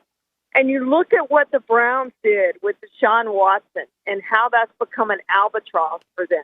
And you go, man, you've really got to be sure that he's the guy. And our 49ers sure that he's the guy. It's $53 million, I think, in new money, and with the existing contract, it's $45 million over the length of the contract, counting the year that he had left on his deal. So it's not horrible. It's not outrageous. But, again, you better be sure that he is your quarterback and that he can get done what you want him to get done with a lesser team, by the way, because they've lost a lot of parts to that team this offseason, and part of it was re-signing all these guys they had to re-sign, including Brock Purdy. They had to clear some cap space, and to do that, you got to get rid of some really good players because you got to get rid of those contracts. So it is always a quandary unless you have a Josh Allen, unless you have a Patrick Mahomes, unless you have one of those guys that you're certain is the guy and can do it for you. You know, Jalen Hurts, you know, he got paid, and I wasn't convinced that he could win a Super Bowl, and he certainly did it, but it took a really good team around him, and maybe that's what the 49ers are going to have to do. But again, it's hard once you pay all that money because the money's got to come from somewhere. There is a salary cap. You can't just go spend what you want to spend. So, you know, you have to be frugal sometimes at some other positions. So it is interesting what they've paid him and how that's going to work out for them. I don't think they're going to be very good this year. And Brock Purdy's going to have to play a bigger part than what he's played in the past simply because they're not the same team that they've been since he's been their quarterback the past 3 years. He's going to have to do more and prove that he's better and he's worth that contract for them to be successful. And I don't have them, as of right now, I don't have them going to the playoffs. I do realize they have some great players, Christian McCaffrey and Nick Bosa and some others, but they've taken an awful lot of hits this offseason because they've had to shed some of that cap.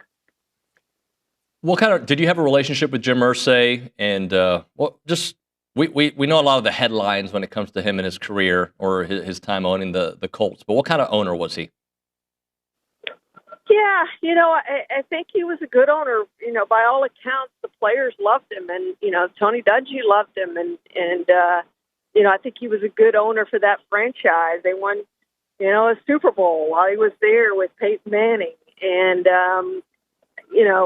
it's unfortunate that he lived the life he lived in some ways. I mean, it's well documented the times he's gone to rehab and tried to get himself clean and some of those things. And I think that probably took a toll on his body. You could just see him. It was unfortunate at owners' meetings to see him decline, and he certainly looked way older than he was. He didn't look like he was in his 60s. And he was a very young man to die at the age he died at. So I think the league has lost one of their good owners. He's the guy who stood up when it was time to get rid of Dan Snyder. He's the guy who led that charge and stood up and said he's got to go. And he did. And Dan Snyder's out of the league, and the league is better for it. So he always was a very principled guy, I think, and very good for the league, and very good for Indianapolis, and very good for the Colts. And I think they're all going to miss him now that he's gone. And we'll see what happens with the franchise. If they keep it, sell it, what they're going to do. That's the big question now. And obviously Indianapolis has a vested interest in who's going to own the team. Charean, I saw a tweet that you either retweeted or commented on about the Cowboys. And talent-wise, while they have a lot of talent that sometimes people overlook, when you look at the two teams above them in the East and you consider how hard of a schedule the East has, like, it's going to be a grind for any team in the East, much less the Cowboys. Oh, there is no question about that. And they are better. They're going to be better. They did a lot this offseason. A year ago we were talking about this is not the same team that lost to the Packers in the playoffs. They're a much worse team. And we could see it. Obviously the Cowboys couldn't see it, but we could see it. And we can see it now that they're much better than the team that ended the season in week 18 last year, 17th game, 18th week. They're a better team. They've done a lot of good things this offseason, but that doesn't mean that that's going to translate to a division title. It doesn't mean that it's going to be a playoff berth. And that schedule is just brutal. Weeks 12 to 17 is the hardest possible. I think it's the hardest stretch of a season in NFL history. Those teams went 81-21, I think was their record last year, and I realize every year is different. I get that, but those are some really, really good teams that they face, and we expect them to be as good this year. So it's going to be a hard stretch. They better get off to a good start, and if they don't, I think they're in big, big trouble. They better stay healthy. If they don't, they're in big, big trouble. So a lot of things have to go right for them to make the postseason. Even I don't think a division title is in the making with the two teams above them, but stranger things have happened. If I had to pick today, I'd probably pick Washington to win the division and the Eagles to be a solid playoff team, probably 11, 12, 13 wins. I think those two teams are going to be really, really good, even with the schedule they face. And the Cowboys are going to be fighting for a wild card. But the good news is, Minnesota's taking some hits. They're playing, a guy who, was out his entire rookie season. He's going to be their starting quarterback. That's the good thing there. The Packers haven't shown that they can get it done in the postseason. So, maybe they take a step back. NFC West doesn't look that good. The NFC. Charean, I got to drop it right there. I apologize. We're up against the break. Awesome stuff as always. Talk to you next week. We'll be back. It's TexAgs.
All right, we're back here on TexAgs Live. Just got a minute left in this segment. Just a couple different things. So it's around the SEC, and that's brought to you by the Jackster Group. So OB's in Destin. We're trying to figure out what's going to happen with all these meetings. Is the SEC going to adopt this 9-game schedule that we've been hearing about for the last couple of years? I think they're getting closer to that. There's a little bit of war of the words, between the SEC, Greg Sankey, and the rest of college football, or at least the Big 12 and the ACC. So we're monitoring that. And later on in the show, in a few minutes, we should have Billy Liucci in studio. We'll talk some Aggie baseball, and we will talk about the Aggie basketball team. Really big addition today. Pops Isaac, super excited about that, and the idea that Mackenzie Mbako is back. That offense, we'll talk about it. Luke Evangelist will join us as well. That and more. You are listening to the world-famous TexAgs Live show presented by David Gardner's Jewelers in the Rollo Insurance Studio.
And we're back. TexAgs Live, presented by David Gardner's Jewelers, Rollo Insurance Studio.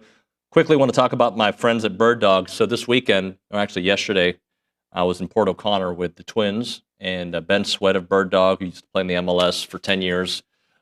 He's running their fishing side of things and their marketing. We went and we fished huge redfish. It was awesome. Great experience. But Bird Dog offers much more than just hunting experiences. They offer fishing experiences. They offer the outdoors, right? That's their main focus, is to give you a great outlet and a great place to go. And they have now, I think they have 90 partners now that you can connect with on their platform. Bird Dog's great. And I had such a great time. I was decked out in my Snaps gear and got to hang out with some just awesome folks. Chris Harrington and Fish Fix, they were there. He brought his son. We had such a really good time. In fact, Nick, I think you'll be impressed with this. I caught a 27.5-inch redfish yesterday. Nice. And that, I had some help because it was like... Oh, it's a fight. Was, oh my gosh, it was a fight. It was bay fishing, right? Y'all just went to Matagorda Bay? Yep. Had just a great time in Port O'Connor. Just a fantastic time. But so that's Bird Dog. So check out birddogit.com. That's the website, birddogit.com. Got some great pictures from being there. The Twins and I. It was kind of like a pre-Father's Day festivity, and there'll be some more content that comes from that. Can I read you something? Of course. See if I can find the initial. So there's a thread on TexAgs right now. Billy will be with us in a moment, by the way. There's a thread on TexAgs, and there's a gentleman who I have seen his stuff before, and I've never been impressed. I think he's usually just causes issues, but whatever. Like, it's America. Talk your issues, because I'm going to talk mine. And he says, keeping this through the summer hype train will be the key to enjoying football. I'm expecting 7-5 at best, but usually by August, Nuño has me ready to book hotels for the playoffs. I understand that people hear things the way they want to hear things. We all participate in this process, right? Like, Nick, you probably hear things and you have a Nick slant to it, right? Just like I have a David slant to what I hear. Right. But you hear this show every day. You've pretty much heard this show every day for the last 3.5 years, correct? Correct. Okay. Now, I know I can get excited with a win. I know that. I know I can get very disappointed with a loss, correct? Yeah, I think that's the bigger swing on the scale, is losses affect you more, I think. Yeah, okay. So you tell me, have I been giving off playoff vibes for this A&M football team? No, not up to this point, I would say no. Okay. Do I give off more 10-2 vibes, 9-3 vibes, 8-4 vibes, 7-5 vibes, 6-6 vibes? Let's say 8-4 at the moment. Okay. 8-4, 9-3.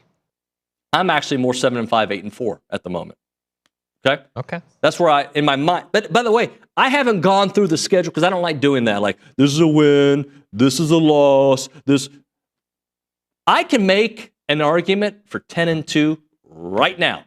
And that's the part certain people will hear, right? I can make an argument for 7-5, and that's what people will hear. None of us know jack because the games have to be played. Where I am with this team is their schedule is harder than it was last year. If they answer, because I think you're on the road more, right? You're on the road against much more difficult opponents. I had this conversation yesterday on the water. Like, you look at those 3 road games that are ridiculous, right? Like, do I think they can beat Notre Dame week 3? Yeah, I think they can. Am I predicting them to win today? No, I'm not. I'm not predicting anything. I don't know. Okay? At Texas is going to be obviously very hard in LSU, right?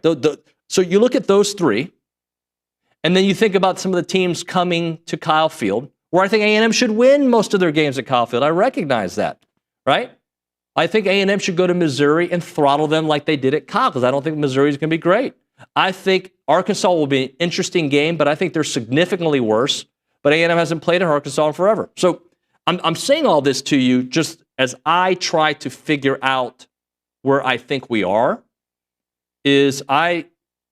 If they answer the question, because the way I do my analysis, Nick, and you might be similar, is like I have my questions, right? My ifs. If they do this, if they do that. Yep. But when you have too many ifs, they're not all going to be yeses, right? Yeah, 100%. You have to have less ifs. Here's my ifs. if Marcel takes a step forward. I tend to think he will take a step forward, and I'm a believer that he played well at the end of the year. In 2 of the losses last year, offense for sure was a problem, right? I mean, you could say more than 2, but Notre Dame lost, Texas lost. I don't know why I did 2. Boom. The Texas loss, there was not a lot of offense, obviously, and the Notre Dame game, there was not a lot of offense. But there was enough offense for the most part the rest of the season, and I think Marcel put you in position to win a lot of games in November. And to that point, too, you can only, I mean, Marcel didn't play in the Notre Dame game, so I don't know if you pin that on Marcel, right? No. I'm just saying, but the A&M offense. Yep. Okay? Yep. Defensively, I thought there were issues in the Notre Dame game in the fourth quarter making tackles, really throughout the game, but definitely in the fourth quarter. Okay? So there's that. You can go to the Texas game. The Texas game, look, it's just a really good defense. Really, well, they had a really good defense, but the game was closer than it should have been because I think Texas moved the ball at will on you. They just didn't put up the points, but you got to get credit there. But if the ifs on this team were, can you tackle, can you cover, and can you convert 4th and 1, right? And you have a quarterback question. We all, I think, agree universally if Le'Veon Moss doesn't get hurt, the season finishes differently, right? So that's where my optimism comes from. A healthy running back room with Reuben Owens, Amari Daniels, and Le'Veon Moss should get you more of those 4th and 1s than you got at the end of last season, right? But it's it's not supposed to be easy. So if maybe by August I change my tune, and maybe you're right, P-Man, Texas, whatever your name is, maybe you're right. I'm not there right now, and I don't think many of us are. Okay, so I don't know. That's just where I am with things. If you think I'm giving you false hope, I'm not. I apologize if you feel that way. This team can be 9-3, 10-2 if many things go in a certain direction. Absolutely. I am not predicting that today. I'm not. If you tell me they're going to be really good in the secondary and get to the quarterback, I might be willing to change my tune. All right, we'll hit a break here. Billy should be in studio in a moment. If your car was hit by the recent hailstorm, don't trust an out-of-town pop-up tent with your car. Trust somebody locally owned and somebody who's going to take care of you right in this market. That is Classic Collision and Restoration. The pop-up tents are already gone. They're not going to be able to take care of you. And who you're going to call when your paint starts to chip off or your trim starts to fall off, let Classic Collision Restoration help you handle your insurance claim for your hail damage. Keep your business local. They've been around 25 years in the Brazos Valley, and they want to continue taking care of you with quality service and detail, and they provide all that at Classic Collision. Don't trust anybody else to get your car fixed. Trust Classic Collision Restoration. Aggie owned and operated, Doug Leopold, class of 93. You can call them up, 979-779-8399, or online, classiccollisionrestoration.com.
Things have changed here on TexAgs Live. We're presented by David Gardner Jewelers, Roller Insurance Studio, Billy Liucci, and Luke Evangelist on the program. Good morning, Billy. Luke, Morning. you working this morning? We got you hard at work. You could say that. David, how was fishing? Fishing was great, thank you. It was very good. It looked fun. 27.5-inch redfish. Really? Yeah. Did you eat it? No, Oh, yeah. What no. were y'all cooking out there with fish fix? Fish fix, they brought everything. Salmon, not Kobe, it's a type of fish. I don't remember what it's called. Kobai, I think it's pronounced. C-O-B. we- C or K? It's a C. He just spoke it out loud, and I just moved my head and said thank you. Chris Harrington cooked it for us. It Yeah. was awesome. Mhm. He has this He's a little pro. Nomad grill that you Saw can put that. on the island. It was great. The twins had a great time. I had a great time. Thanks to Bird Dog and to Snaps and all that for making it happen. Yeah, it looked fun. Yeah, it was Kids good. looked like they had fun. Your hair looked like it had fun. Yeah, I don't know if You- Nick's got. There it is. Yeah, my hair. I mean, I saw that picture yesterday, and I called you.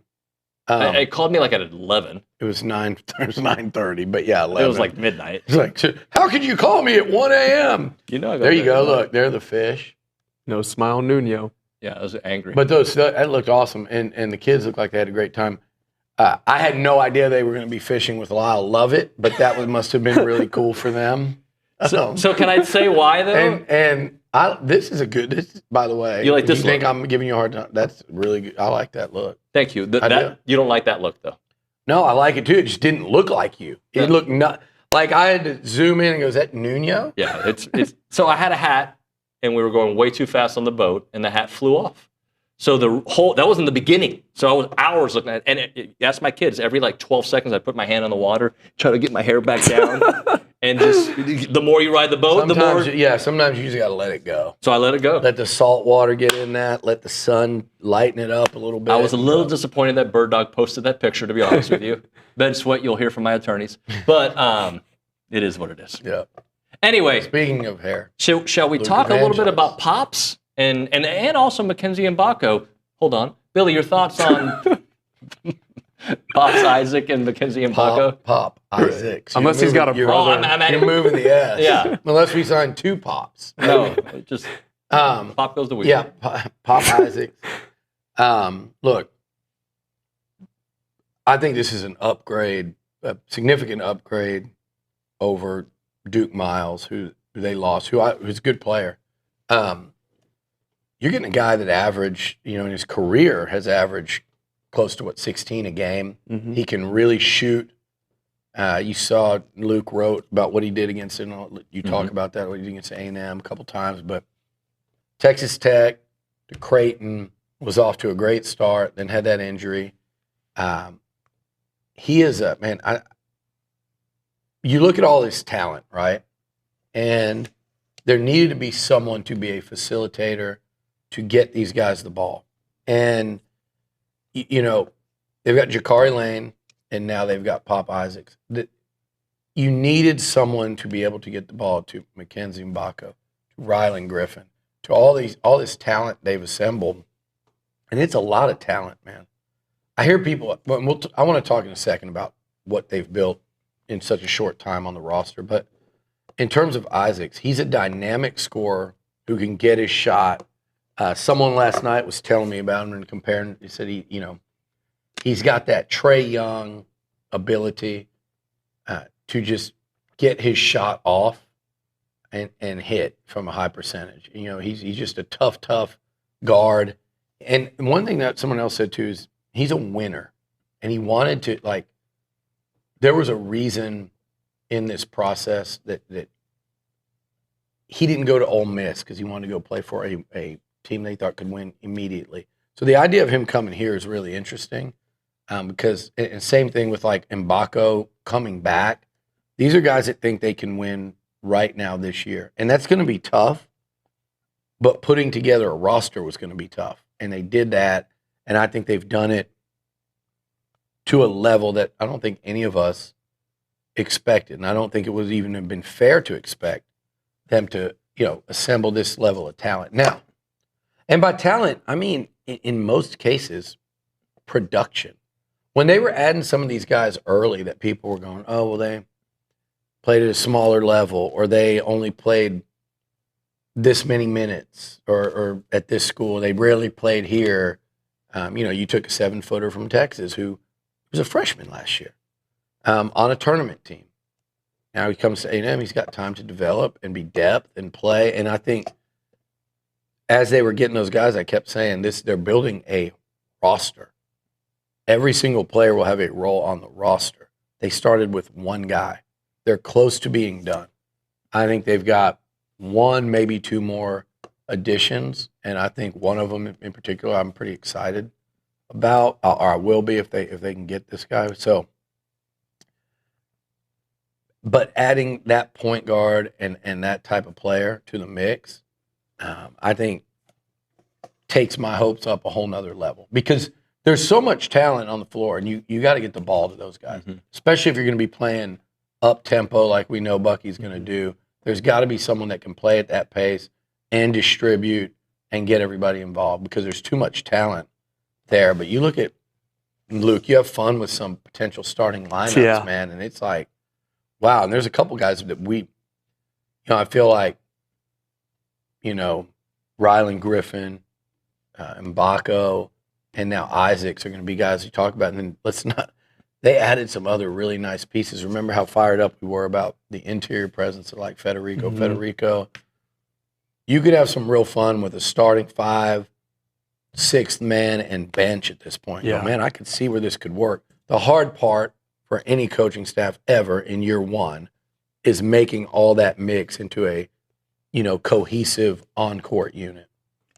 I think it's unfair to predict because we don't know how it's going to work, but we're in the business of talking it out, and I feel like just from a statistical standpoint, they have a team that's going to score a lot of points. At least it feels that way. Yeah. I don't know how it's going to mesh, Luke, but I feel like you just look at these numbers, that looks like a real SEC team. Yeah, I mean, that was the hope in year one, as Billy said in his write-up. Like, they're not easing into a transition period. They're trying to make the tournament in year one, and with the talent they have, if things mesh together, that's certainly a possibility. And the beauty of playing in the SEC, and as it is for most sports, you just don't have to finish in the bottom 5, and you're likely going to make the NCAA tournament. I don't know if the basketball conference as a whole will be as dominant as it was last year, but a 10th place or 11th place finish should get you to where you want to go in the postseason. I don't think they're going to finish 10th or 11th because great things could happen with this roster, but they're bringing in players not just to have a transition period. Like Mbako said, he came to A&M because he wants to go to the NCAA tournament and make a deep run in March. So they're not just selling, come for a year and help us build the culture. They're selling, this is a legitimate team that we've put together that can do something great in March. Well, and Mbako didn't just say it. His actions proved it by coming back. He was so good. Luke, you did a great job of covering it, keeping everybody informed of in the pre-draft camp, the combine. I mean, he was going to get drafted. Yeah. But probably second round, right? But he understood and knew in his mind that I'm going to go to A&M. And whether it's just this 1 year or whatever, he's felt like he could really help his NBA stock, because you heard Bucky the day he came in here comparing their style of play to NBA. It's been compared to what Nate Oates does at Bama, what Bucky did at Samford, and what Bucky did in the high school ranks. It's an NBA style of play that's really attractive to these players, and it's a huge selling point from McMillan and his staff. And by the way, just as impressive as what he's done with the roster, and you mentioned it, these numbers, if you just look at their numbers, they're not coming against inferior opposition. Right. What Federico did at Tech is in the Big 12. And I think he's the one guy to me whose numbers could really escalate. Yeah. Just in terms of, like, fans of Texas Tech have been all, they were the same ones that buried Micah Hudson and then wanted him back with open arms and were excited. But Tech fans kind of, downplay the Federico edition. But he was a good role player on a team that was within, it's not a knock, like McCaslin's done a tremendous job, a team that was a minute or so away from a Final Four. Mm-hmm. And he was a key contributor on that team. That's a really nice addition, and I think if he gets a chance to be a starter, his numbers go up. But he did it in the Big 12. Rylan Griffin did it in the SEC on a Final Four team. And Mbaka was Big Ten Freshman of the Year. Federico did it on an Elite Eight team out of the Big 12. You've got guys that have done it at NC State, put up double digits in 10-5 at USC. So, and there are probably one or two I'm forgetting, but I mean, these guys have done it. Pop Isaacs did it in the Big 12. First team all freshman team, third team all conference his second year. He was getting it done at Creighton. So I think in terms of production, this is way beyond what I thought the caliber of player they'd be able to attract in such a short period of time. Because when they got here, I think it was like 82 of the top 100 players in the portal were off the board. Yeah. So a lot of these guys, Luke. Did you just whisper that's crazy? Yeah. Well, I didn't want to say it out loud. It's crazy. It is crazy, Luke. It is crazy. A few of the guys were they're the scorers from their teams. Yeah. Right? A lot of them. So I wonder how that portion of it works itself out. Well, because you're going to need to score the ball a lot here. You take the leading scorer from NC State, starting center from USC, like Billy's been talking about. I think when Bucky McMillan came here, a lot of people were like, okay, thinking maybe they're going to start with recruiting mid-major players. They're going to take their Samford team and other guys they played against in the Southern Conference and bring them to A&M. I mean, you're going to look at a starting lineup and probably sixth and seventh man of these were starters at other Power 5 schools, and not just any Power 5 schools, schools that made the NCAA tournament and went to the Elite Eight or went to the Final Four. The caliber of player they've brought in, I think even we are still surprised that this is actually what the roster is going to look like.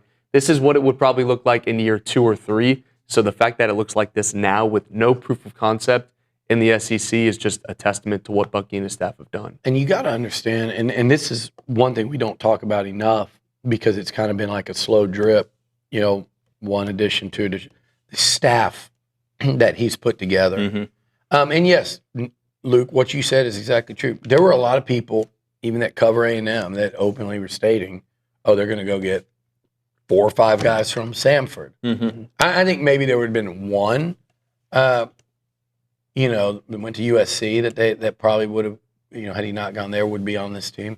That's about it. People were thinking 3, 4, 5 players from Samford, and like you said, a lot of mid-major. That's where they're plugged into. No, that's first of all, Bucky understands because he's sitting right there in Alabama and Auburn country. Was a candidate at Vandy, would have been Ole Miss, would eventually probably have been Bama or Auburn. He's right there in the middle of it. He knows exactly what this league is, and he knows exactly what it would take to win immediately there, and that wasn't it. It's just not it. Over an 18-game schedule, that's not the answer. The answer is to go get real talent that could compete on the floor with those guys, both as a team and individually and positionally. Like, you can't go to battle against some of these guys in the SEC with a team full of mid-majors. That's not – you could do it for a game in March Madness. You could do it in a December non-conference game. You can't do it over a schedule, and he recognized that. And you don't get those players, though, without a staff of coaches that are used to getting those players and that know what it takes and have the connections and have the network to be able to get that done. So what's as impressive as this roster, in my opinion, is the staff he's put together. And I won't say individual names because I don't want to leave anyone out, but you look at, the resumes on that staff, a mix of knowledge of Texas A&M and the SEC, and you look at their backgrounds of where these guys have been recently. So those are some of their connections and ties, and it's a pretty expansive web, and that's why you're seeing this web catch the type players they're getting. Luke, before we hit a break, just timeline of things still to come. They'll finish the roster, 2 or 3 more spots, and then the real work begins, and I guess they'll start that towards the end of the summer. Yeah, and also it's putting together a schedule, which a lot of people don't think about, is that's kind of what's next. They've got a couple of bye games in place, but, are you going to make a push and try and play an aggressive non-conference schedule in year 1? And there are lots of different strategies on if an aggressive non-conference schedule is even worth it. But as of right now, they're starting the season with UCF. That's their first game, and they're going to build from there. Yeah. Okay. Thank you very much. Kind of like they've done the coaching staff and the roster. Mm-hmm. Yep. And it'll probably be Something pretty impressive, I would imagine. Like you said, I don't know how I don't think you play a schedule like Buzz and those guys did last year when they returned everyone for like year 3. Mm-hmm. I think you have to give your team some time to develop. But maybe a couple of like. Oh yeah, they're going to get involved in whether it's tournament, and they'll obviously be in a tournament, and then also the challenge. They'll be in a couple bye games, like probably a neutral site game or 2 against a name program from Power 4. So yeah, I mean you're going to see that for sure. But I think last year's schedule was the toughest I'd seen non-conference, and with the way the SEC is right now, you don't really have to do that. Yeah. It definitely helps if you're built to where it can help. When you're trying to mix all these guys and you want it to come together, I think it'll be interesting to see how they piece together the schedule, or if they just say, hey, we're putting our head down and going to battle from day one. We got to get ready for the SEC. So we'll see. Should be fun. Like, this is fun to follow. Yeah. It's fun to cover. It's fun to follow. It is. There's a level of excitement there. People are gun shy around here about being excited. I heard whoever it was, Olin today, saying that Bowles and Cedric Golden. There's also a guy at the Austin Statesman that's constantly, like, every chance he gets taking shots at A&M. I don't understand that, because I feel like that should be like us and Orange Bloods or Inside Tech, like Right. the fan sites. I didn't know that the actual newspapers and those guys were doing that these days. I find that pretty interesting. But those two guys at the Statesman, or I guess Bowles is now with the Chronicle, they don't typically do that. They're just going to call it like it is all the way around. But the worst, I see a lot of the worst season, the worst year of sports in A&M history. And it just, for some reason, that pisses me off, because that's like all you little be-made losers win. Like, you're crying and whining. It is not the worst. I will agree. If you come at me with, I don't remember one more disappointing in terms of like expectations versus what happened, totally agree. That's the way to say it. And I heard you say that, or I think Olin said that. He corrected them. That is accurate. Like, 8-4 in year 1 under Mike Elko is not disappointing. I mean, it's certainly not bad. It's not the worst, but you jacked up expectations through your own play to get to 7-1. So the ending was a disappointment. We were disappointed in the loss at Auburn, South Carolina, then to Texas at home. It ends disappointingly because hopes got up. Baseball was bitterly disappointing, completely unexpected. That certainly qualifies to go from number 1 to that. It started off with, losing Slosh the day after Omaha. Basketball was in no way was that season disappointing. They probably fell one round short of expectations. Yeah, I mean, realistic expectations. Yeah. Now there was a pie in the sky, like somebody does it every year. But Sweet 16, I thought, was a fair expectation for this team. So they get up by double digits. You think you're there. Total meltdown in the last 10 minutes against Michigan. Disappointment.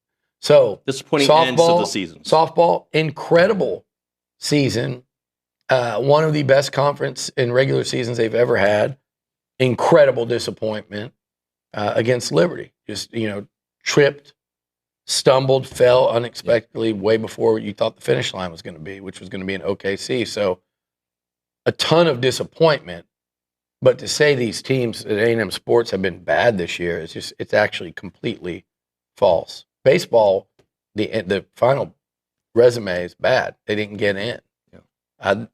They had us believing there for about a month, 6 weeks or so.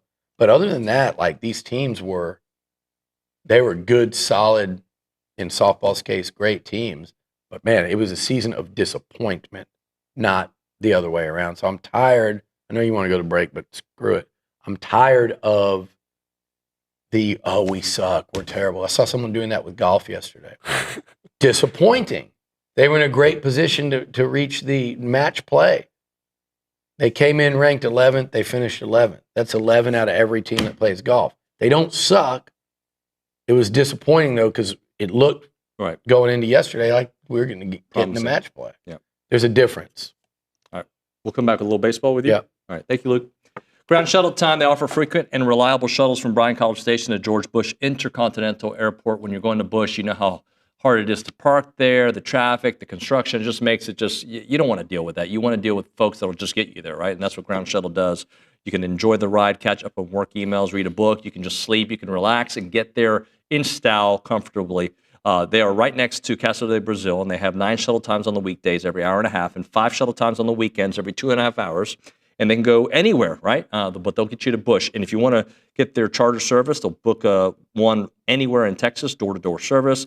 They have shuttle seats that will fit up to 14 passengers and private luxury car service with Mercedes S-Class to GLE. And I also have added the GMC Yukon. The website is groundshuttle.com. That is groundshuttle.com. Check them out.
And we're back. It is TexAgs Live. We're presented by David Miserable. Gardner's Jewelers in the Raleigh. David Gardner's not miserable. He's awesome. Great people. Raul is miserable. Who's Raul? Tell me about Raul from Twitter. Usual results you get when you hire a head coach with head coach experience, success versus rolling the dice to hire someone with no head coach experience. Like, Raul, we get it. Is he an Aggie role? Or Yeah, okay. we get it. But you can be excited about this is my problem with just social media and just the need to target and vent and just get it out. Like, you can separate the two. Yep. You can be disappointed in baseball. You can be concerned. You could be pissed off. It doesn't have to bleed into something good happening in another sport that, you can't just say, yeah, I'm fired up about that. Or that's good. Or that's great. Or I'm excited. Or I think they're going to be better than I think in year one. Or I think they're going to go all the way to the tournament and go farther than whatever you want to think. But you don't have to crap on anyone who wants to look at something and go, man, that's actually good news. Yeah. We need that around here right now. So when you get it, you don't have to drag in the bad news into it to drag that good news down as your little built-in defense mechanism, because that's all it is. Billy, there's to focus on some of the bad news. Yeah. Baseball-wise, a hugely disappointing season. A lot of smoke about Michael Early's job security. Yep. What are you hearing? Well, here's what I'm seeing. I'm seeing a lot of people nationally. A lot of people don't.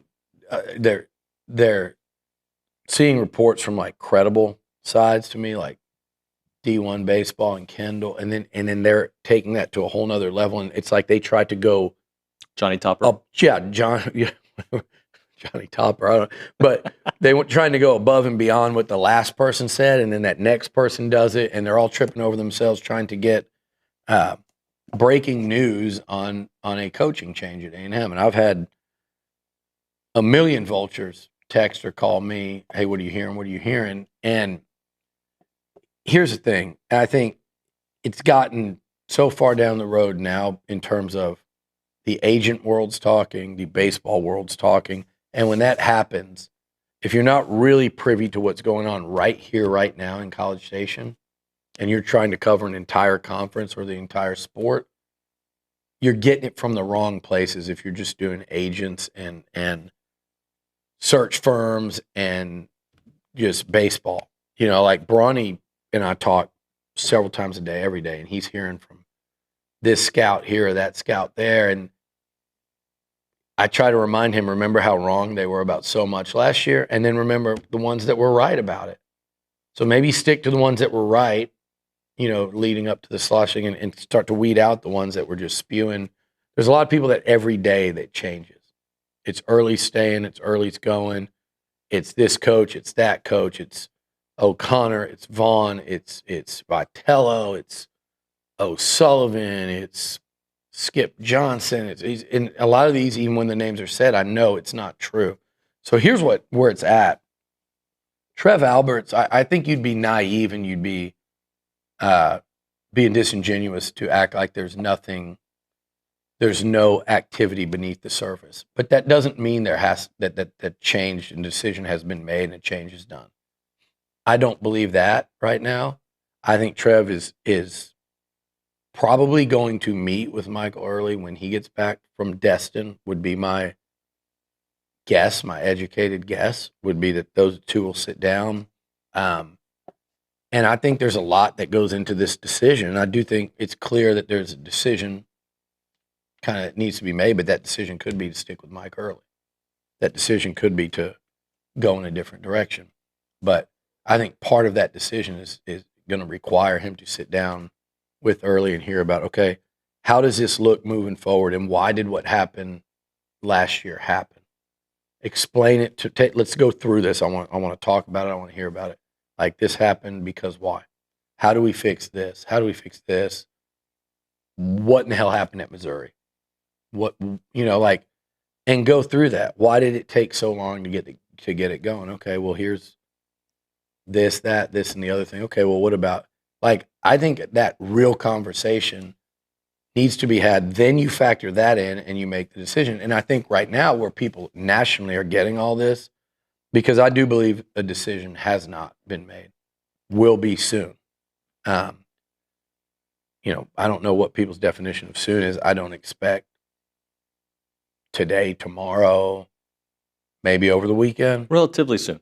Soon, as in like in the next week or so. I don't think in any world, I think if you wanted to be a real, you know what, and some would call it gangster, some would say slimy, you could do what happened last year with A&M and wait until the very end and not risk losing people to the portal and wait till whoever you're going to hire, their season ends and make the move that next day on early and then make a hire. And some people, that would be how you'd want. I don't think, and I'm all for like win, but A, I don't think you do that to a guy like this and a guy that you hired a year ago. And B, I don't think Trev's that way. And C, I don't think it really matters in this instance. This would be completely different than Texas coming into A&M a day after they played for the national title and taking slosh. This is completely different. You also don't need weeks of ramp-up time like some believe. And so this is what I think is happening. I think what's happening is ever since Missouri, it's like, man, this is now real legitimately on the table.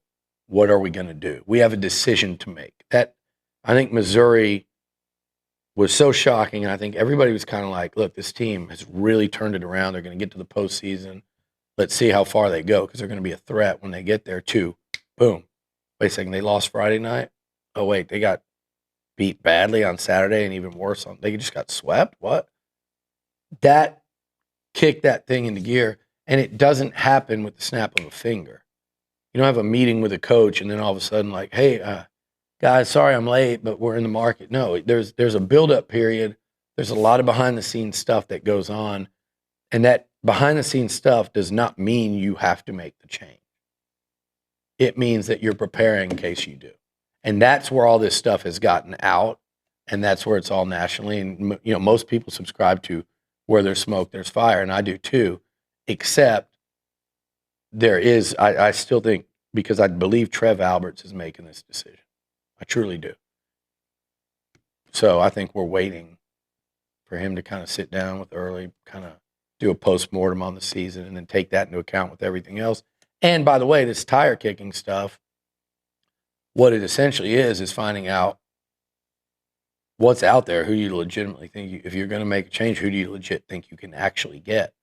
Because you damn sure better have a floor that you're not going to go below if you're going to make a change like this after 1 year. So how much of that? That's where I think that's where it's at. So I think it's you're sitting. And if I'm just being real honest, and could go either way type mode. So if you feel like you can get a significant upgrade, that will play into your analysis of what you do with Early, I think that right? will. And if not, better not be wrong, right? And you're going to talk to him, and if he can, all options are on the table. If he can satisfy you, then you'll take that into account, right? Like, hey, this is what went wrong. This is what I learned about it. This is what I'm going to do different. Yeah, and there's a million.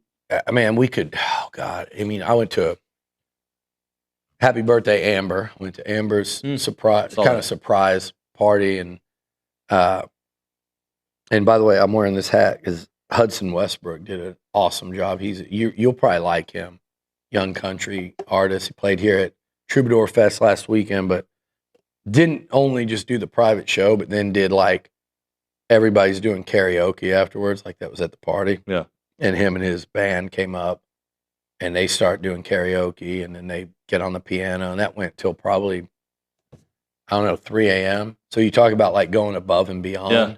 It's cool. So I'm a big fan now for life, and hopefully it looks like he's already, you know, his story's pretty amazing. He's skyrocketed started off social media, and then just, I'm sure a lot of people in back like him. Yeah. He seems like kind of cool. Like all the kids there, Hunter's daughter and all her friends, all her soccer friends, and then his son and all his buddies high school, they all like knew every word to every song. Yeah. So, but anyway, in the midst of that, I could not tell you how many people I had asking me about A&M baseball.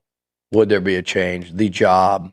And man, you could argue for it either way for a long time. And you could go like, I mean, I won't even do it right now because we'll take so much time up, but you really could. And I've seen people doing it on Twitter. I've seen them going back and forth. Like, I look at the last 2 months of the season and they played top 5, top 10, if you want to not go overboard, baseball with one weekend that happened to be the most horrific weekend. And, you know, people throwing around the word fireable offense, and a lot of them would believe that off the Missouri weekend. And then you go back to the first half of the season, how bad it was. Well, there are injuries, this and that, but also it was still that bad. It was as bad as you could be. So I get like the argument back and forth, but that is what Trev Alberts is paid to do, is to make this decision on a decision he made prior. And I liked it. I agreed with it. Most of the listeners did as well. The overwhelming majority, most of the decision makers. So he wasn't on any type of island with that. Now that's the type hire I do think he had to get sign off on. But now this one, for him to make a decision of whether we ride with this into year 2 or whether I go try to, you know, go get a replacement after one season, that's not an easy decision for him. And for those of you that think it is, it's not when you lay everything out. So that's what he's making right now. And again, I think most of that smoke, if you say that there's a good chance you could see a change, I would agree with that. There's also, I think, a solid chance it stays and maybe solid to getting better. The problem is if you say it's done deal, that's actually where today, as we sit here, factually, it's wrong. But something we're going to be paying very close attention to over the next several days. Thank you, Billy. Yep. We'll hit a break. We'll have a 30-second segment on the other side. It's TexAgs.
You never know. We might go long, we might go short, but I do want to talk to you about Caldwell Country Chevrolet, Highway 21 in Caldwell, online, caldwellcountrychevrolet.com. Business owners, if you're ready to take your operation to the next level, let Caldwell Country Chevrolet take care of you because they've expanded their selection of commercial vehicles to meet your everyday need.